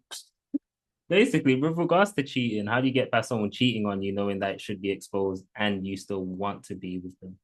And they basically told a story. So they got cheated on by the person. Now he's in a relationship and they want to expose them. Yeah, but she's getting back with this person, or they're getting back with this person. I have no idea. I'm so sorry. Relationship stuff, that's not what I do. But what I would say from a metaphysical standpoint is that clearly with this person there's a certain level of disharmony within. It's clearly unsettled, or it wouldn't be bothering you. So have the conversation that you want to have with him in person, internally, in the exact same way that you want. So maybe in your head you're thinking, fuck you cheater, you piece of shit, and all this other stuff in your head, and you're probably giving it to him bare in your head or her. But what I need you to do is to actually have harmonious conversations in your mind mentally. So then externally it has the ability to be expressed in a way that reflects you internally. Because right now there's a certain level of dissettlement and potentially frustration and annoyance, maybe. And that annoyance and frustration will then have the ability to affect things elsewhere. So yeah. Simone said, Nero, regarding to your Stripe experience, I'm going through the same thing at the moment regarding buying a car. You mentioned that all of a sudden your money was released. Can you tell me what exactly you changed mentally, what dominant emotionally charged thought you changed I into thought the the money? exact same things that I would think if the situation had unfolded the way that I want. Sorry, I'm doing this, guys. I've literally been standing for like 3 hours. So in your car situation, if your car situation was to manifest the way that you want, what are the thoughts that you would think in that situation? Take those thoughts that you think are destinations and realize they're actually prerequisites to getting to the destination. That's a bar. I need to write that down. How, how do I change my mentally charged thoughts, which are fearful and negative, um, intrusive thoughts, to positive awareness of my First of all, nothing world? wrong with intrusive thoughts. When people ride past me on bikes, I think, what if I kick this nigga off his bike right now? That's just because the nature of thoughts are intrusive. Anyways, remember, we're all connected to some type of universal library. That doesn't mean it's just enlightenment that's coming your way. That's mean it's also dark, intrusive thoughts. So the first thing that you need to do is understand that those thoughts aren't yours. You're experiencing them because you're a device that's connected to Wi-Fi. That doesn't mean that you have to respond to every notification that comes through to your phone. That's a bar. I need to write that down. But then simultaneously, when you're talking about experiencing this degree of fear or negative emotions, then you simply need to look for the polarities of that. So if you're fearful over the thoughts you're having, take the thoughts that you're having and look for the polarity of courage that is within them because it's hidden, and hyperfixate on that. When you hyperfixate out of that, you will shine the darkness out with the light of courage. Hi, Nero. Is the spiritual plane also considered the ether, or is that the mental plane? Ether is the mental plane. Next. Rosie said, how to be more receptive to the universal intelligence. Like, I know it can't be random. I think it is to maintain a high frequency, but is there still a chance That depends on your not to get definition of by? maintaining a high frequency, Rosie. A lot of people's definition of maintaining a high frequency is drinking these green juices that I was just drinking. But no, high frequency is a high level of awareness. So if you want to be in a particular degree of receptivity, then actually just enter receptivity by saying that I am open mentally. Let's see what comes your way. Anthony Wong said, relationship between active imagination and detachment and confidence in the desired reality. I go on walks and use active imagination until I feel emotionally charged in the outcome, feel satisfied, don't really want it anymore because I truly believe I have it. But I feel like I constantly imagine that one thing so much it becomes needy. How do I balance the importance while doing imagination techniques? That's a good question. So what the imagination techniques are naturally going to do, they're going to decrease your importance because the more that you experience it within, the more your mind is convinced that you already have it. When your mind is convinced that it has it, the less it will need it without. So don't worry about being needy. You're not being needy. Keep doing the emotional techniques that you do until you feel like there's nothing left to give. And you'll know what I mean energetically and emotionally when nothing's coming up and you're visualizing or trying and just nothing. Then you're just like, you know what, fuck it, I'm done. And then at that point, that's when it's going to collapse because what you're doing is actually depleting your importance because your mind is believing that it's already experiencing it. Nati Salam said, what was that Ivan Antic book you showed? Come on, bro. I held that book for like 30 seconds. If you see this, just screenshot it now. 5, 4, 3, 2, 1. It's called The Process of Realization by Ivan Antic. A detailed description of the process of every kind of realization, the law of attraction, quantum field. If you used to see the inside of this book, Someone said I was staring at your buff palms. Sorry.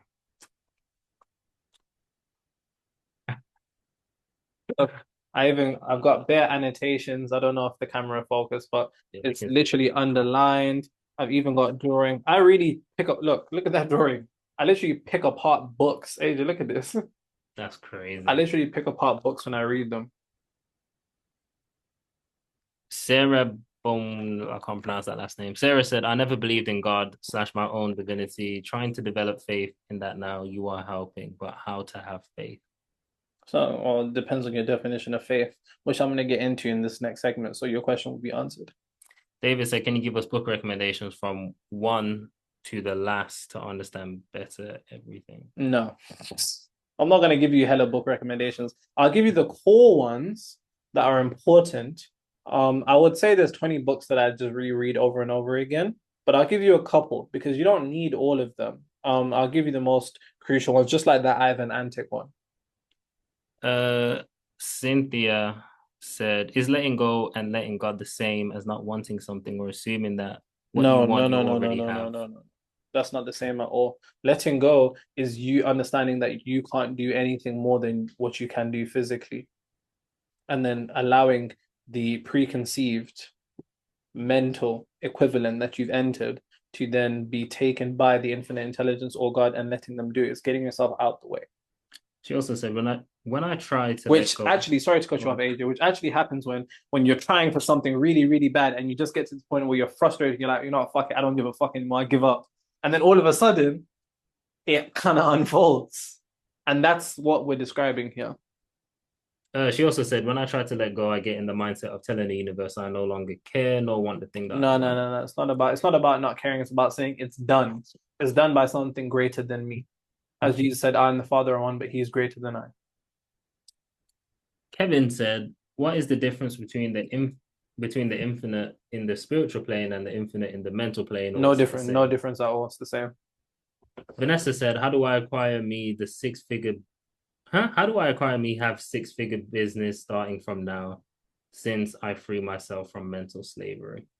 Well, it's the 5 levels. I'm assuming some of these questions are a bit far back in it. Yeah, If at any point we'll you catch feel up. like I missed a question or I didn't answer your question, just put it again. But most of these things that I'm being asked, I kind of already just went through them. For example, the 5 levels of frequency or consciousness. If you literally do that in reflection of your 6 figures of what you're saying, that's your desired reality. Make sure that your beliefs are aligned, your emotionally charged thoughts, your moods and attitudes, your attentions, your identity and beliefs.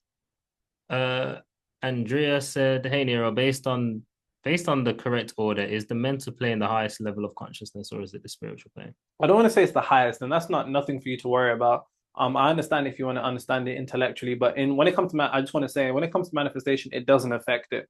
But I can't say it's the highest. I mean, it depends. It depends who you're talking to. These are different schools of thoughts. There's some people that say it's the spiritual plane. There's some people that say it's the mental plane. Me personally, I would say it's the mental plane simply because it's the first hermetic law, which is the universe is mental. And actually, our minds actually affect spirituality. For example, a lot of people actually attract themselves what they'd consider demons or negative spirits or negative entities based upon their mind being a beacon for those things to come find them based upon the configuration of their beliefs, identity, attention, emotional conviction, emotionally charged thoughts, which outputs a frequency, which is the energetic signature that that entity might match for. And this works positively and negatively. So I'd say mental. Rohin said, "How to distinguish between our emotional volatility and the law of polarity." You're not supposed to be emotionally volatile. You're supposed to be emotionally stable. Because if you're emotionally volatile, that the universe will have you marked that as its bitch. And anytime it wants to make you happy, it will make you really happy. But to the same degree that it can bring you in happiness and excitement, it knows it can simultaneously bring you down to the depths of annoyance, frustration, pain, and sadness. So I need you to be in the middle. I need you to be midpoint, stable, neutral as much as you can in the negatives and in the positives, because that's true transcendence of duality when you're so neutral that you see everything as one. Chantel said, "How to manifest an idea? How do I manifest an idea? My desired reality is to Relax, you realize gents. relax. My desired reality is to realize my life purpose and that it generates great wealth for me. But I don't know what I am to do and have been waiting for Enter the the mental download." world. Enter the mental world that you are living in your purpose and you're making money and you're wealthy in the way that you want. And then if you go to the process of what I was describing earlier of action, the things you're compelled to do, intuition, frequency. When you're in the right frequency, I'll give you the right intuition. When you're in the right intuition, it'll compel you to do the right things. When you're compelled to do the right things, you'll take action. What you think is an end is a starting location. Davin Williams says, "Side question: What strategies do you have to read faster with good retention, I if don't any?" have strategies to read faster, my guy. I'm sorry. Oh, lucky, bro. I Del just I just read. Shay said, Can trusting intuition be uncomfortable at times? And if so, does it have to be, or can the journey or process, the desired reality, be enjoyable the whole time?" It is going to be uncomfortable because you're taking the logic out your mind out the way because intuition is directly opposed to logic. So you're going to feel like a dumbass, you're going to feel crazy. But when you're compelled to do something and you can hear it, do it. Uh, Caleb said, should you only hold the frequency of one thing? I understand the frequency needs to be extremely I'd always strong. recommend focusing on one thing at a time. That's just me personally. I don't believe in the idea of people focusing on multiple things at once because you're spreading your frequency across six different avenues as opposed to being able to pour into one thing. Perfect. If I manifest something that kind of has a drop down effect into these other things that you want. Sorry, AJ. Anonymous attendee said, do other people have free will? Complicated question. To a degree, yes, and to a degree, no. That's my answer. Clayton said, what does it truly mean to persist, maintain your ideal frequency?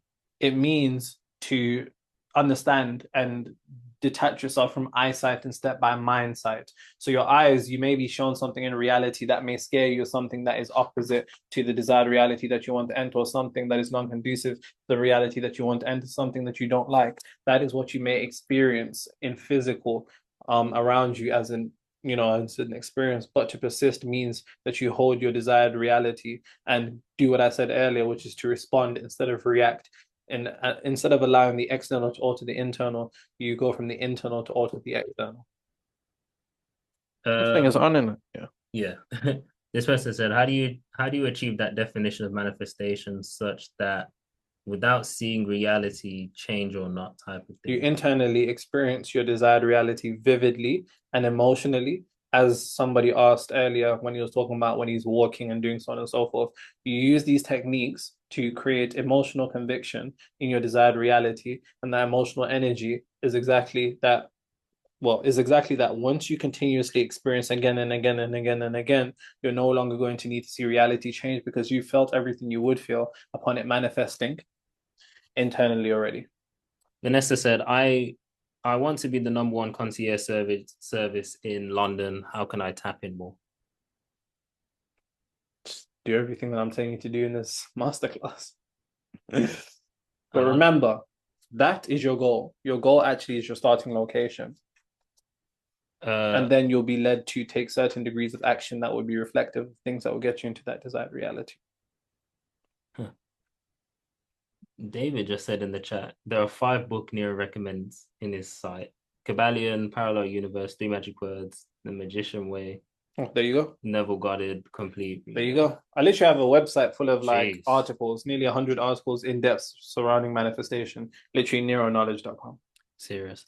Anonymous Intendee said, I already asked these questions via email because I'll be dropping off the call before it ends. Here are the questions. Perfect. Do you pray? If so, yes, prayer is mental. What does prayer mean to you? Prayer is a mental declaration. So people think prayer is a verbal declaration. God, please, can I have a job? Well, the whole time they're not believing they're going to get a job and stepping in the mental declaration that they don't have a job, and then their prayer is answered. Next. If you've got an interesting interpretation of biblical verses, is there any books you've read that allows us to interpret them the way you do? Yes, anything by Emmett Fox. I'll just write down the names. Emmett Fox, EMMET Fox. Emmett Fox, Ernest Holmes, ERNEST Holmes with an L in the middle. Holmes. Neville Goddard is okay. Bill Donahue on YouTube.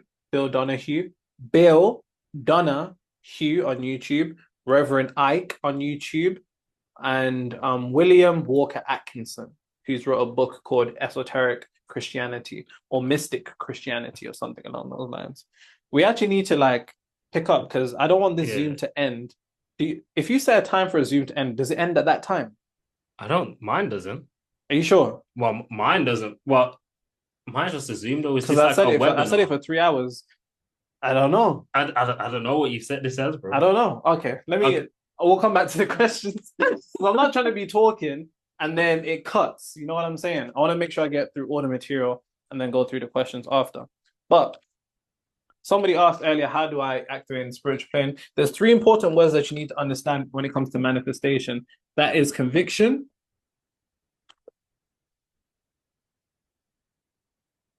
serene confidence. Are you searching? Oh. No, it's happening. Oh, shit. I think I triggered my Siri. Whoops. Yeah. Sorry, bro. Conviction, serene confidence, and relaxation. These words are absolutely mandatory to any form of manifestation. Conviction. Conviction is when you know. It's not important for you to believe your desired reality. You need to know your desired reality. How do I know, Nero? Decide that you know. It's weird. We have these random moments where we feel like we know something's going to happen. We feel like we know we're going to see somebody we know outside today. We know something's going to this. We know something's going to that. Knowing is the true definition of faith. Somebody asked about faith earlier. Our definition, modern day definition of faith is trust. But trust isn't the true definition of faith. If you go to the word faith, etymological origins, you get a word called fides. Fides was associated with conviction. That's when nobody can convince you otherwise. You need to get to a point where nobody can convince you otherwise that your manifestation is here.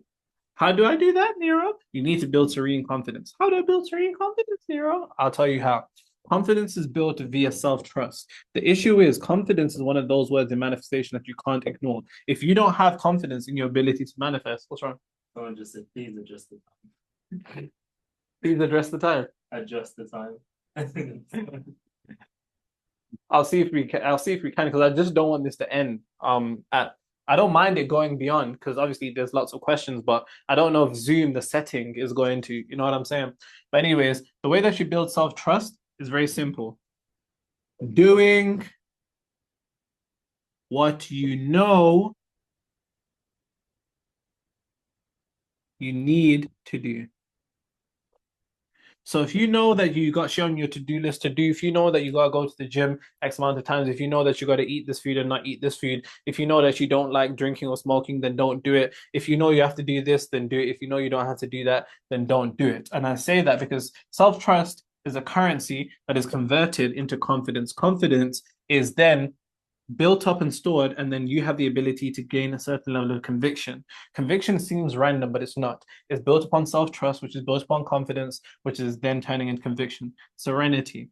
It's not about being boastfully confident and saying that, yeah, and acting all like that. It's actually a certain degree of serenity. And that serenity can only exist if you're in a state of relaxation. How do I get to a state of relaxation, Nero? You need to make sure that you're doing things that continuously relax you. Pause. And whatever that may be, you need to make sure that you're in a constant state of relaxation. Now, I can't tell you how to go about that. I can tell you to meditate, I can tell you to read, but it's going to be personal to you. Whether that's going on a fucking walk, whether that's going on a long drive, whether that's going for a massage, whether that's just chilling with your family, there's going to be certain things that relax you personally, because relaxation then triggers your brain into operating into 4 to 8 hertz. 4 to 8 hertz is also considered theta. Theta is the bridge to the subconscious mind. It's a brainwave state that you experience when you're sleepy. That brainwave state is the bridge to the subconscious mind. That subconscious mind, if you're always in a state of relaxation, then that means we're always keeping your subconscious mind open. And if you go to the 5 levels before, you're then always going to make sure you're putting things into your subconscious mind. Things always going into your subconscious mind then sets in motion for that to materialize into your reality. Those are the 3 mandatories for manifestation. Now, there's 2 more parts to offense. 2 more parts.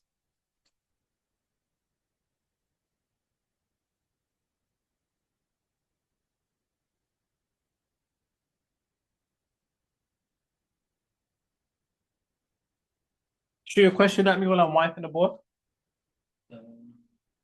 That same person. If someone's asking 2 questions in a row, try get someone else. Say no more.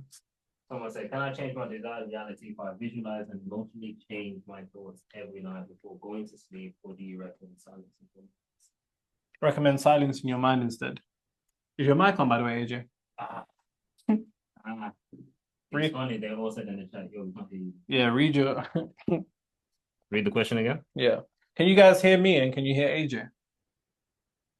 I need to find it again. Oh, can I change my desired reality if I visualize and emotionally charge my thoughts every night? What do you mean change your desired reality? Do you mean change your reality? I'm assuming it means change reality. Yeah. Then yes. I'm guessing that. Yeah. Yeah. You answered it, yeah? Yeah. Cool. Next person. I have a CMOS business, which I am only making sales from DMS and word of mouth. How can I drive sales on my website mainly?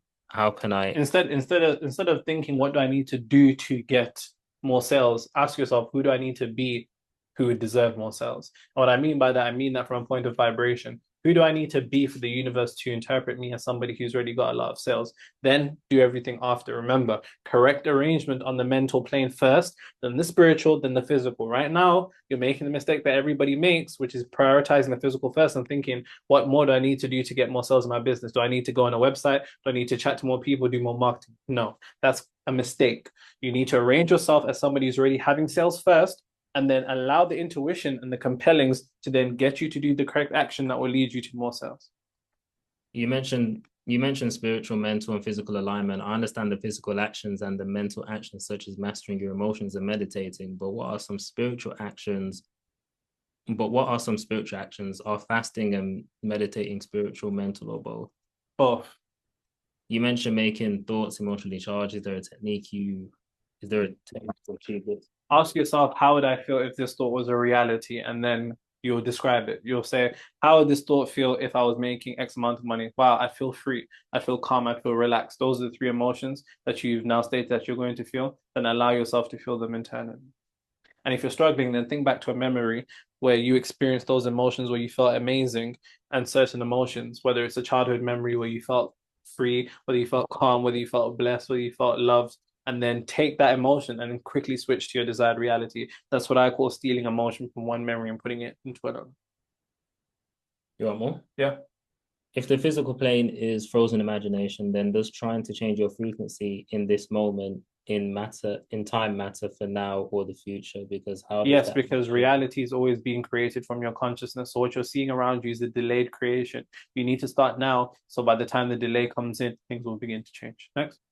Is there any way to intentionally create emotional charge by will to go by our thoughts? No, you cannot create emotional charge via will. Will is trying to force things. No, I just explained how to create emotional charge in the question before that. What's your opinion on karma? Irrelevant to this whole masterclass, but you niggas already know that I don't believe in karma, and I could talk about it, but there'd be no tangible benefits that you get from me saying to you that I don't believe in karma. The universe doesn't adhere to karma. If a baby was on top of a building and it fell off, no angel, no God would stop the air and stop them from being hit. They would hit the ground like the most evil pedophile that eats people. And I say that because that's the most evil example of a person that I could think of, right? That person would hit the ground the same way the baby would. The universe doesn't adhere to karma. It doesn't adhere to the idea that morality gives you some type of privilege. The nicest niggas you know would get shocked by electricity to death like the most evil niggas you know. Nothing about our world indicates any degree of karma or morality as such, because if it was to do that, then it'd get very technical as we start bringing certain things up. But I'll say this, as far as karma doesn't exist. What exists is you being a reflection of me. So what I do to you has the potentiality to come onto me. Does that mean if I punch AJ is going to punch me back potentially? But no, because that's how people look at karma. That means my physical act of punching AJ set in motion. I've punched myself.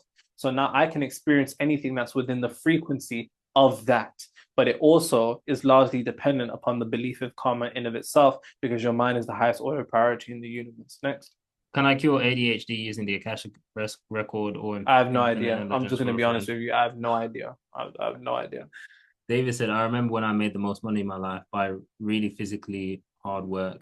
I was working 12 to 14 hours a day. Since then, I said, fuck that, started working less and trying to find the thing I can make the most money from. But I'm just losing money from those courses and can't find the right thing. Because you still believe that hard, because even the way you said that, right?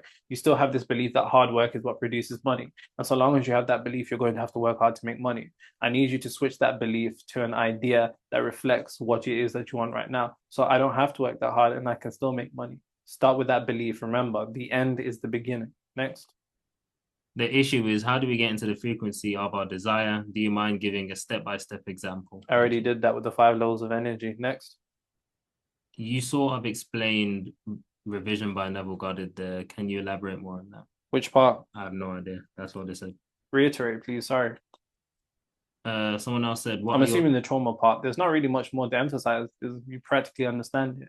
It's the idea that the subconscious mind doesn't adhere to time. The subconscious mind doesn't adhere to time, which means the past is playing in your head right now. The trauma that may have occurred to you in the past is playing right now. But because time doesn't exist, you can actually go into your subconscious mind and rewrite that experience through the fact that the mind can't distinguish between false and real, imagination and reality. And because of that, you can overwrite it and then actually overwrite that memory to experience a different frequency in your reality, which has to materialize.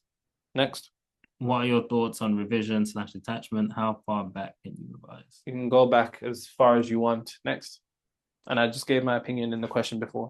I'm going to work with you. I'm not an entrepreneur, but I will pay for your game. I can maybe pay for a one-on-one call. That's cool, Mr. Nero. You don't have to. You don't have to. You're more than fine with this. Trust me.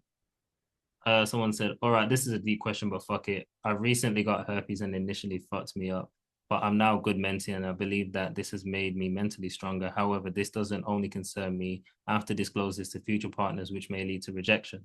Do you have any thoughts on handling this? P.S. Get into a frequency where you have convinced yourself that you're with somebody that wouldn't be an issue. And then you'll attract somebody, and then when you tell them, it won't be as big as a deal. The issue is if you think it's a big deal right now, and in your head it's this terrible thing, then you're going to attract an experience and materialize an experience where you encounter somebody who's going to reflect that back to you. It's less to do with them and more to do with you. Next. Does subliminal work to assist in embedding ideas in... If you believe it does. Next. In reality transurfing, Vadim talks about free energy that takes away from us. Later, with interest, when we use things that alter our state, like alcohol, coffee, drugs, etc. You said in one of your videos that if it's only if we believe it, is that true? Yeah, but you can believe me or Vladimir. It doesn't really matter. Is there no validity to alcohol giving me a hangover the next day? No, alcohol would definitely give you a hangover the next day. But as far as manifestation, no, it doesn't affect it. Because I'll be honest with you, I know a lot of degenerates that are in their desired realities. So, any books on the 5 levels of frequency? Yes, actually. Next question. Can you give us some defense things for our frequency? I'm going to get into the defense, which is straight after this portion right here. This is good for the 5 levels of consciousness or mind or energy. He kind of talks about it, yeah? Yeah, that's done now. I held that for like 20 seconds. Next. How to be more receptive to the universal intelligence. Like, I know it can't be random. I think it is to maintain a high frequency, but there's still a chance not to get it right. You guys need to stop this hyperfixation on maintaining a high frequency. It's not about how you feel. It's not about what you eat or anything. It's about a high level of awareness. What? No, someone said again, please. I missed it. Missed what? The book, I'm guessing. Brother, I'm just going to say this now, guys. When I hold a book, screenshot it. If you miss it, it's gone. You're going to have to watch it back in the recording. Nero, do you now have more money than you can spend? I'm asking because I'm curious to know where you are in your journey of realizing and living your desired reality. I held that for long enough, innit? You held that for 1 minute. Say that again. Do you now have more money than you can spend? I'm asking because I'm curious to know where you are in your journey of realizing and... I don't really talk about money, but let's say this. There's nothing that I couldn't buy if I wanted it. There's not a single shop I could walk in and not buy anything that I don't want. How can I maximize meditation with building the strength of connection with the spiritual plane? I don't even know what that means. How can you maximize what? How can I maximize meditation with building the strength of connection with the spiritual plane? Just keep meditating. Just keep meditating. I understand what you're saying, but you kind of answered the question that you already gave an answer to. Meditation is what's going to be maximizing your spiritual strength because it's a particular degree of a spiritual act. So keep immersing yourself into that infinite consciousness, assuming that that's what you're doing. You're meditating. You're doing it right. Someone said there's an interview I saw where Joe Dispenza goes into detail about how the mind can make you sick, and if it can make you sick, then it can heal you as well. Yeah. By the way, I think that's Estefania. I think he's typing that to host and panelists, so that's not to everyone. So only like. So you just read out her whole thing.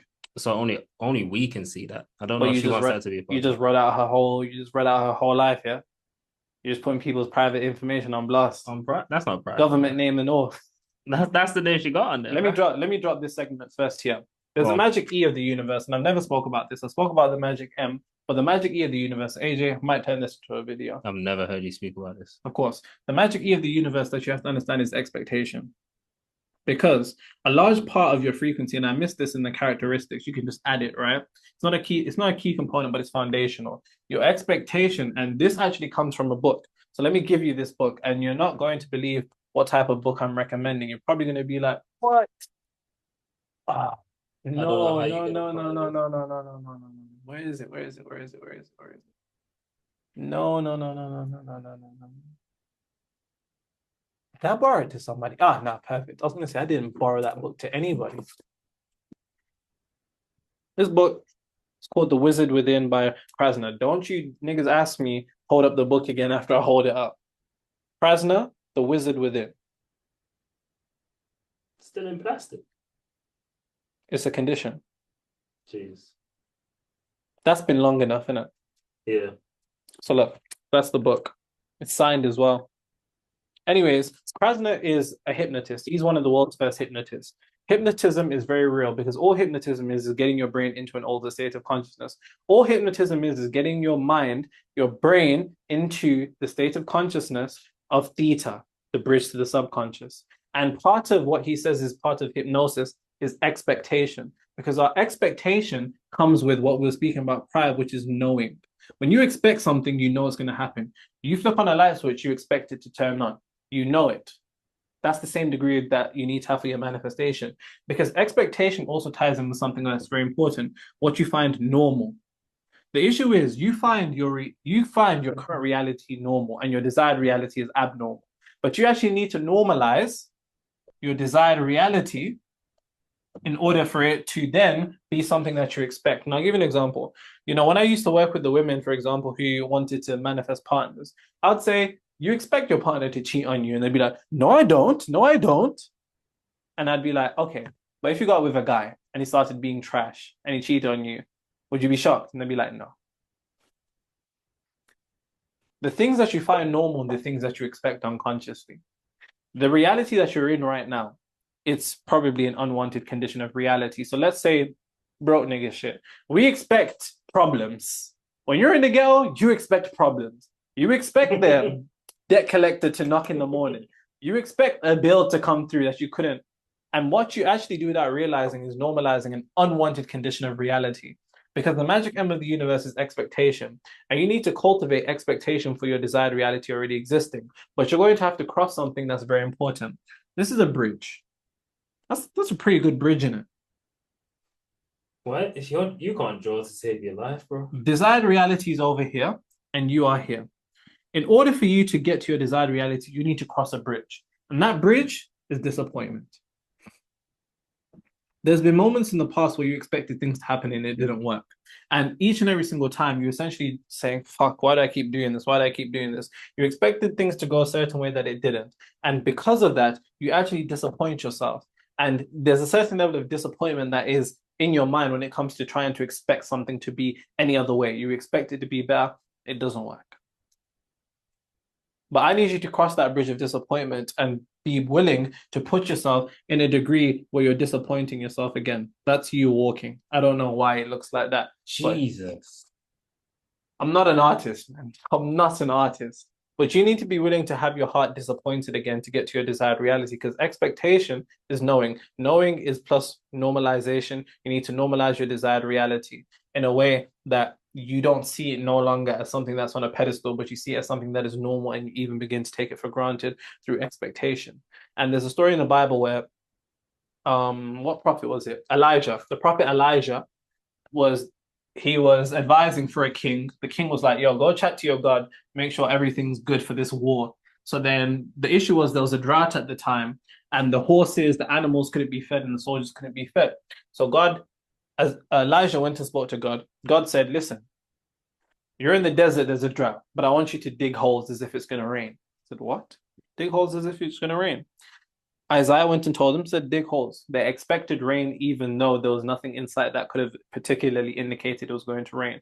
And then guess what? It rained, the holes were filled in the ground, and then they were able to drink, and they ended up winning the war. That's a simplistic overview on expectation. Now, I'm going to give you the technique on how I manifest, and the technique that I give my clients, and they think essentially what they pay me for. So, and this is very simplistic. And then we'll move on to your defense because that's practically it.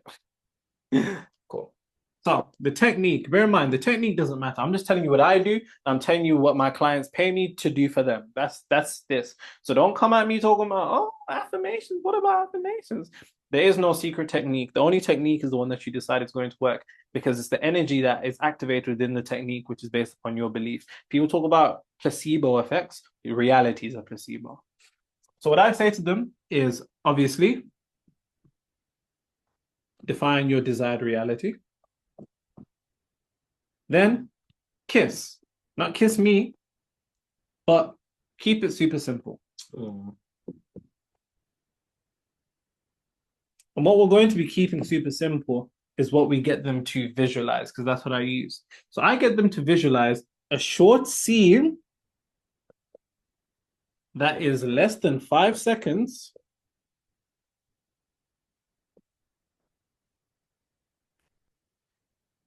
to which they are celebrating, well, really and truly being congratulated.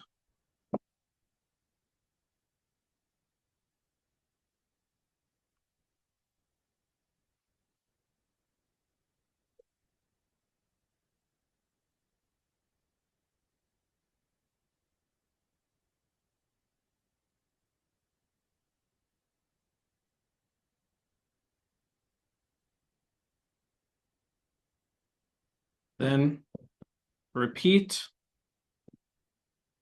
and loop the scene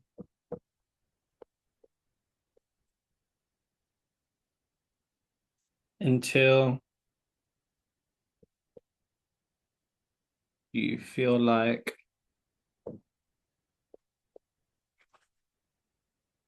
you are straining. So quite simple overview. Decide what it is that you want to materialize. I can't tell you what that is. You can. Then manifest the scene to which you are with somebody that you truly love and somebody who cares for you and somebody who'd be happy to see you win. And they're congratulating you on materializing what it is that you want. Keep it less than 5 seconds. Make sure you hug. Make sure you feel their hug. Make sure you see the excitement on their face and the excitement in their voice. And once you're feeling that hug, attempt to actually feel it to a degree of such intensity. And that what that is going to do, because this is an emotional experience, is going to generate emotional charge.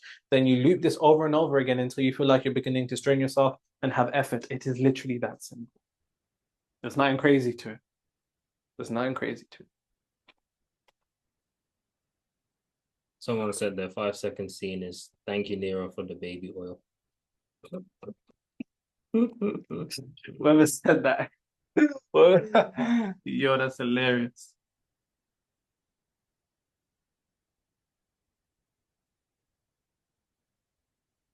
Now we can move on to defense, protecting the frequency of your desired reality. I'm not your friend. It's currently 3:15, by the way. Will the Zoom shut down, fam? I asked ChatGPT and it gave me mixed answers. Sweat? It said if you set a duration, yes.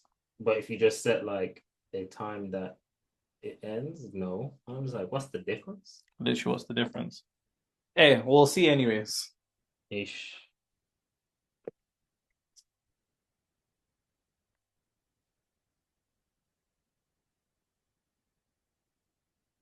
Cool. Give me some questions. For desired reality, is it the same way for self-confidence and also physical changes? For example, losing weight, feeling well rested even though you slept horribly. Yeah. Yeah. I know there isn't a timeline, but what's a good measure of time to know that you still need to fix your process for what works?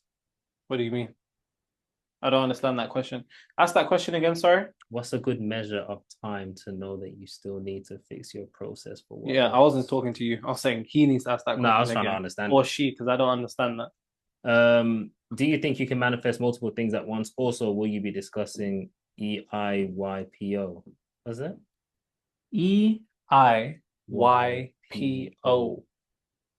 EPO. What's that? I know. I recommend manifesting one thing at once. And I don't know what EYPO is. It sounds like some militia organization. Can trusting intuition be uncomfortable at times? I've already been asked that, and yes. Cool.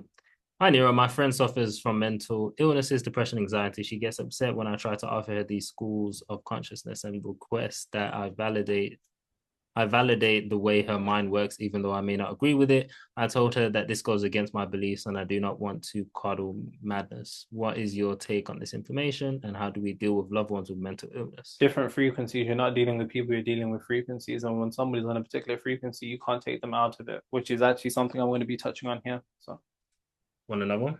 yeah. Could you not fuse the desired reality and make it one, like identity has many parts, but it's one? Sounds, I can't lie, that just sounds overcomplicated, bro. I don't even know what that means. Ever since I've watched you, I've become more confident. I've been stepping into my desired reality more often. Because of this, I experience evil eye a lot more frequency. Well, no, if you can't be experiencing evil eye if you've been watching my videos, nigga, because I'll tell you right now, evil eye isn't something that we adhere to over here. They said, EPO never got it. Everyone is you pushed out. Everyone is you pushed out. I mean, that's not Neville Goddard, that's Jesus Christ. In fact, that's not even Jesus Christ, that's Krishna. But yeah, I get the point of what you're saying. If the physical plane is frozen imagination, don't tell me the questions are from that far back. No. Okay. We're actually gone down.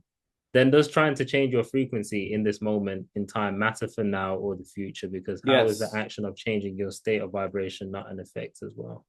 No, it does matter now, and you should do it now, because what you're experiencing is a delayed consciousness. Once you begin changing your vibration, now keep doing everything you're doing, and it's naturally going to begin to reveal itself and shift itself, and you're going to see an indication that things are shifting.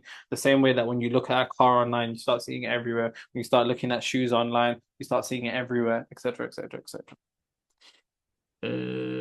Quick breakdown of manifesting a person back romantically. What are the steps? Apologies if you've answered this. I've already answered this. You don't need to apologize. You can just watch it.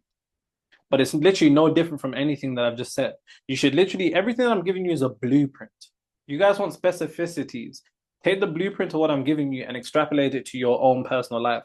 Because what I'd just be doing is just repeating everything that I've just said. But like you just have to, apply it to your own life.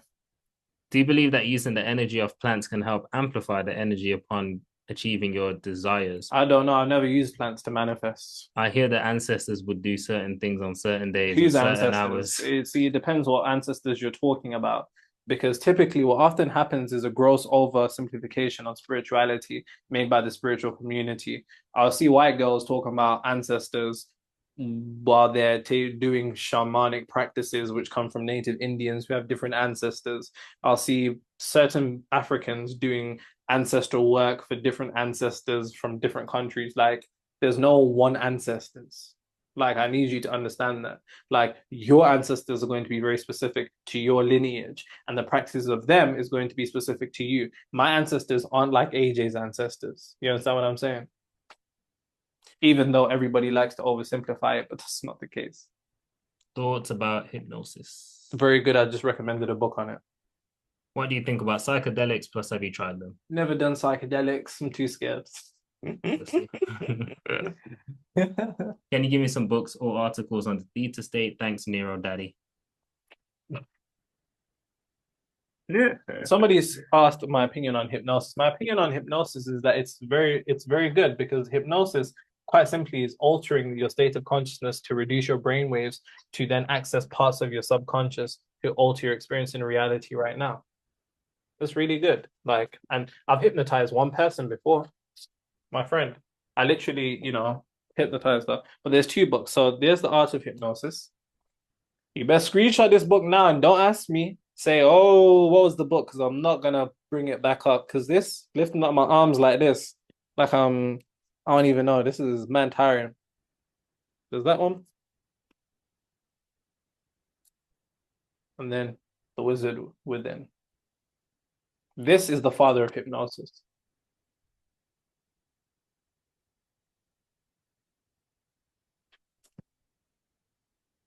Cool. So, manifestation killers.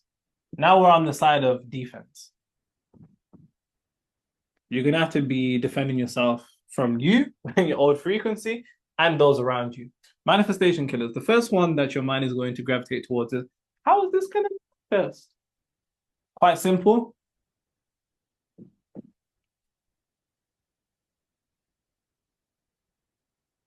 It's not for you to know. It's not for me to know. Our desire to think how it's going to manifest is an instant trick that your old frequency plays on you. You'll say, how's it going to happen? How's it going to happen? Because it knows that your mind is finite. Finite is a fancy way of saying limited. Limited meaning that your mind can't conceive of all the possible ways that your desire could manifest. Sometimes things have manifested in such amazing ways that you could have never foreseen them.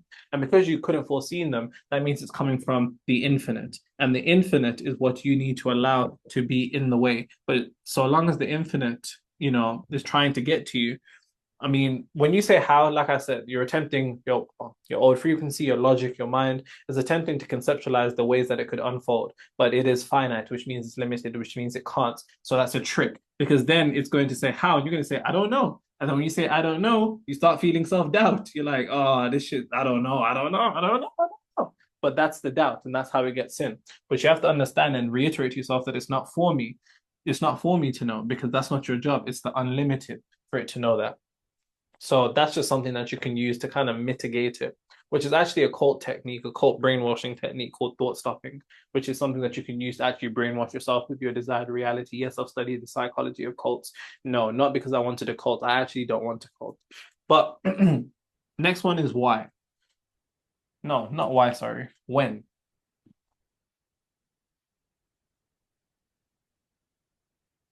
Long time in a killer man, so we circle the ends like the letter man. Scheme hot, la shabba man apart. Shots fire every man. When?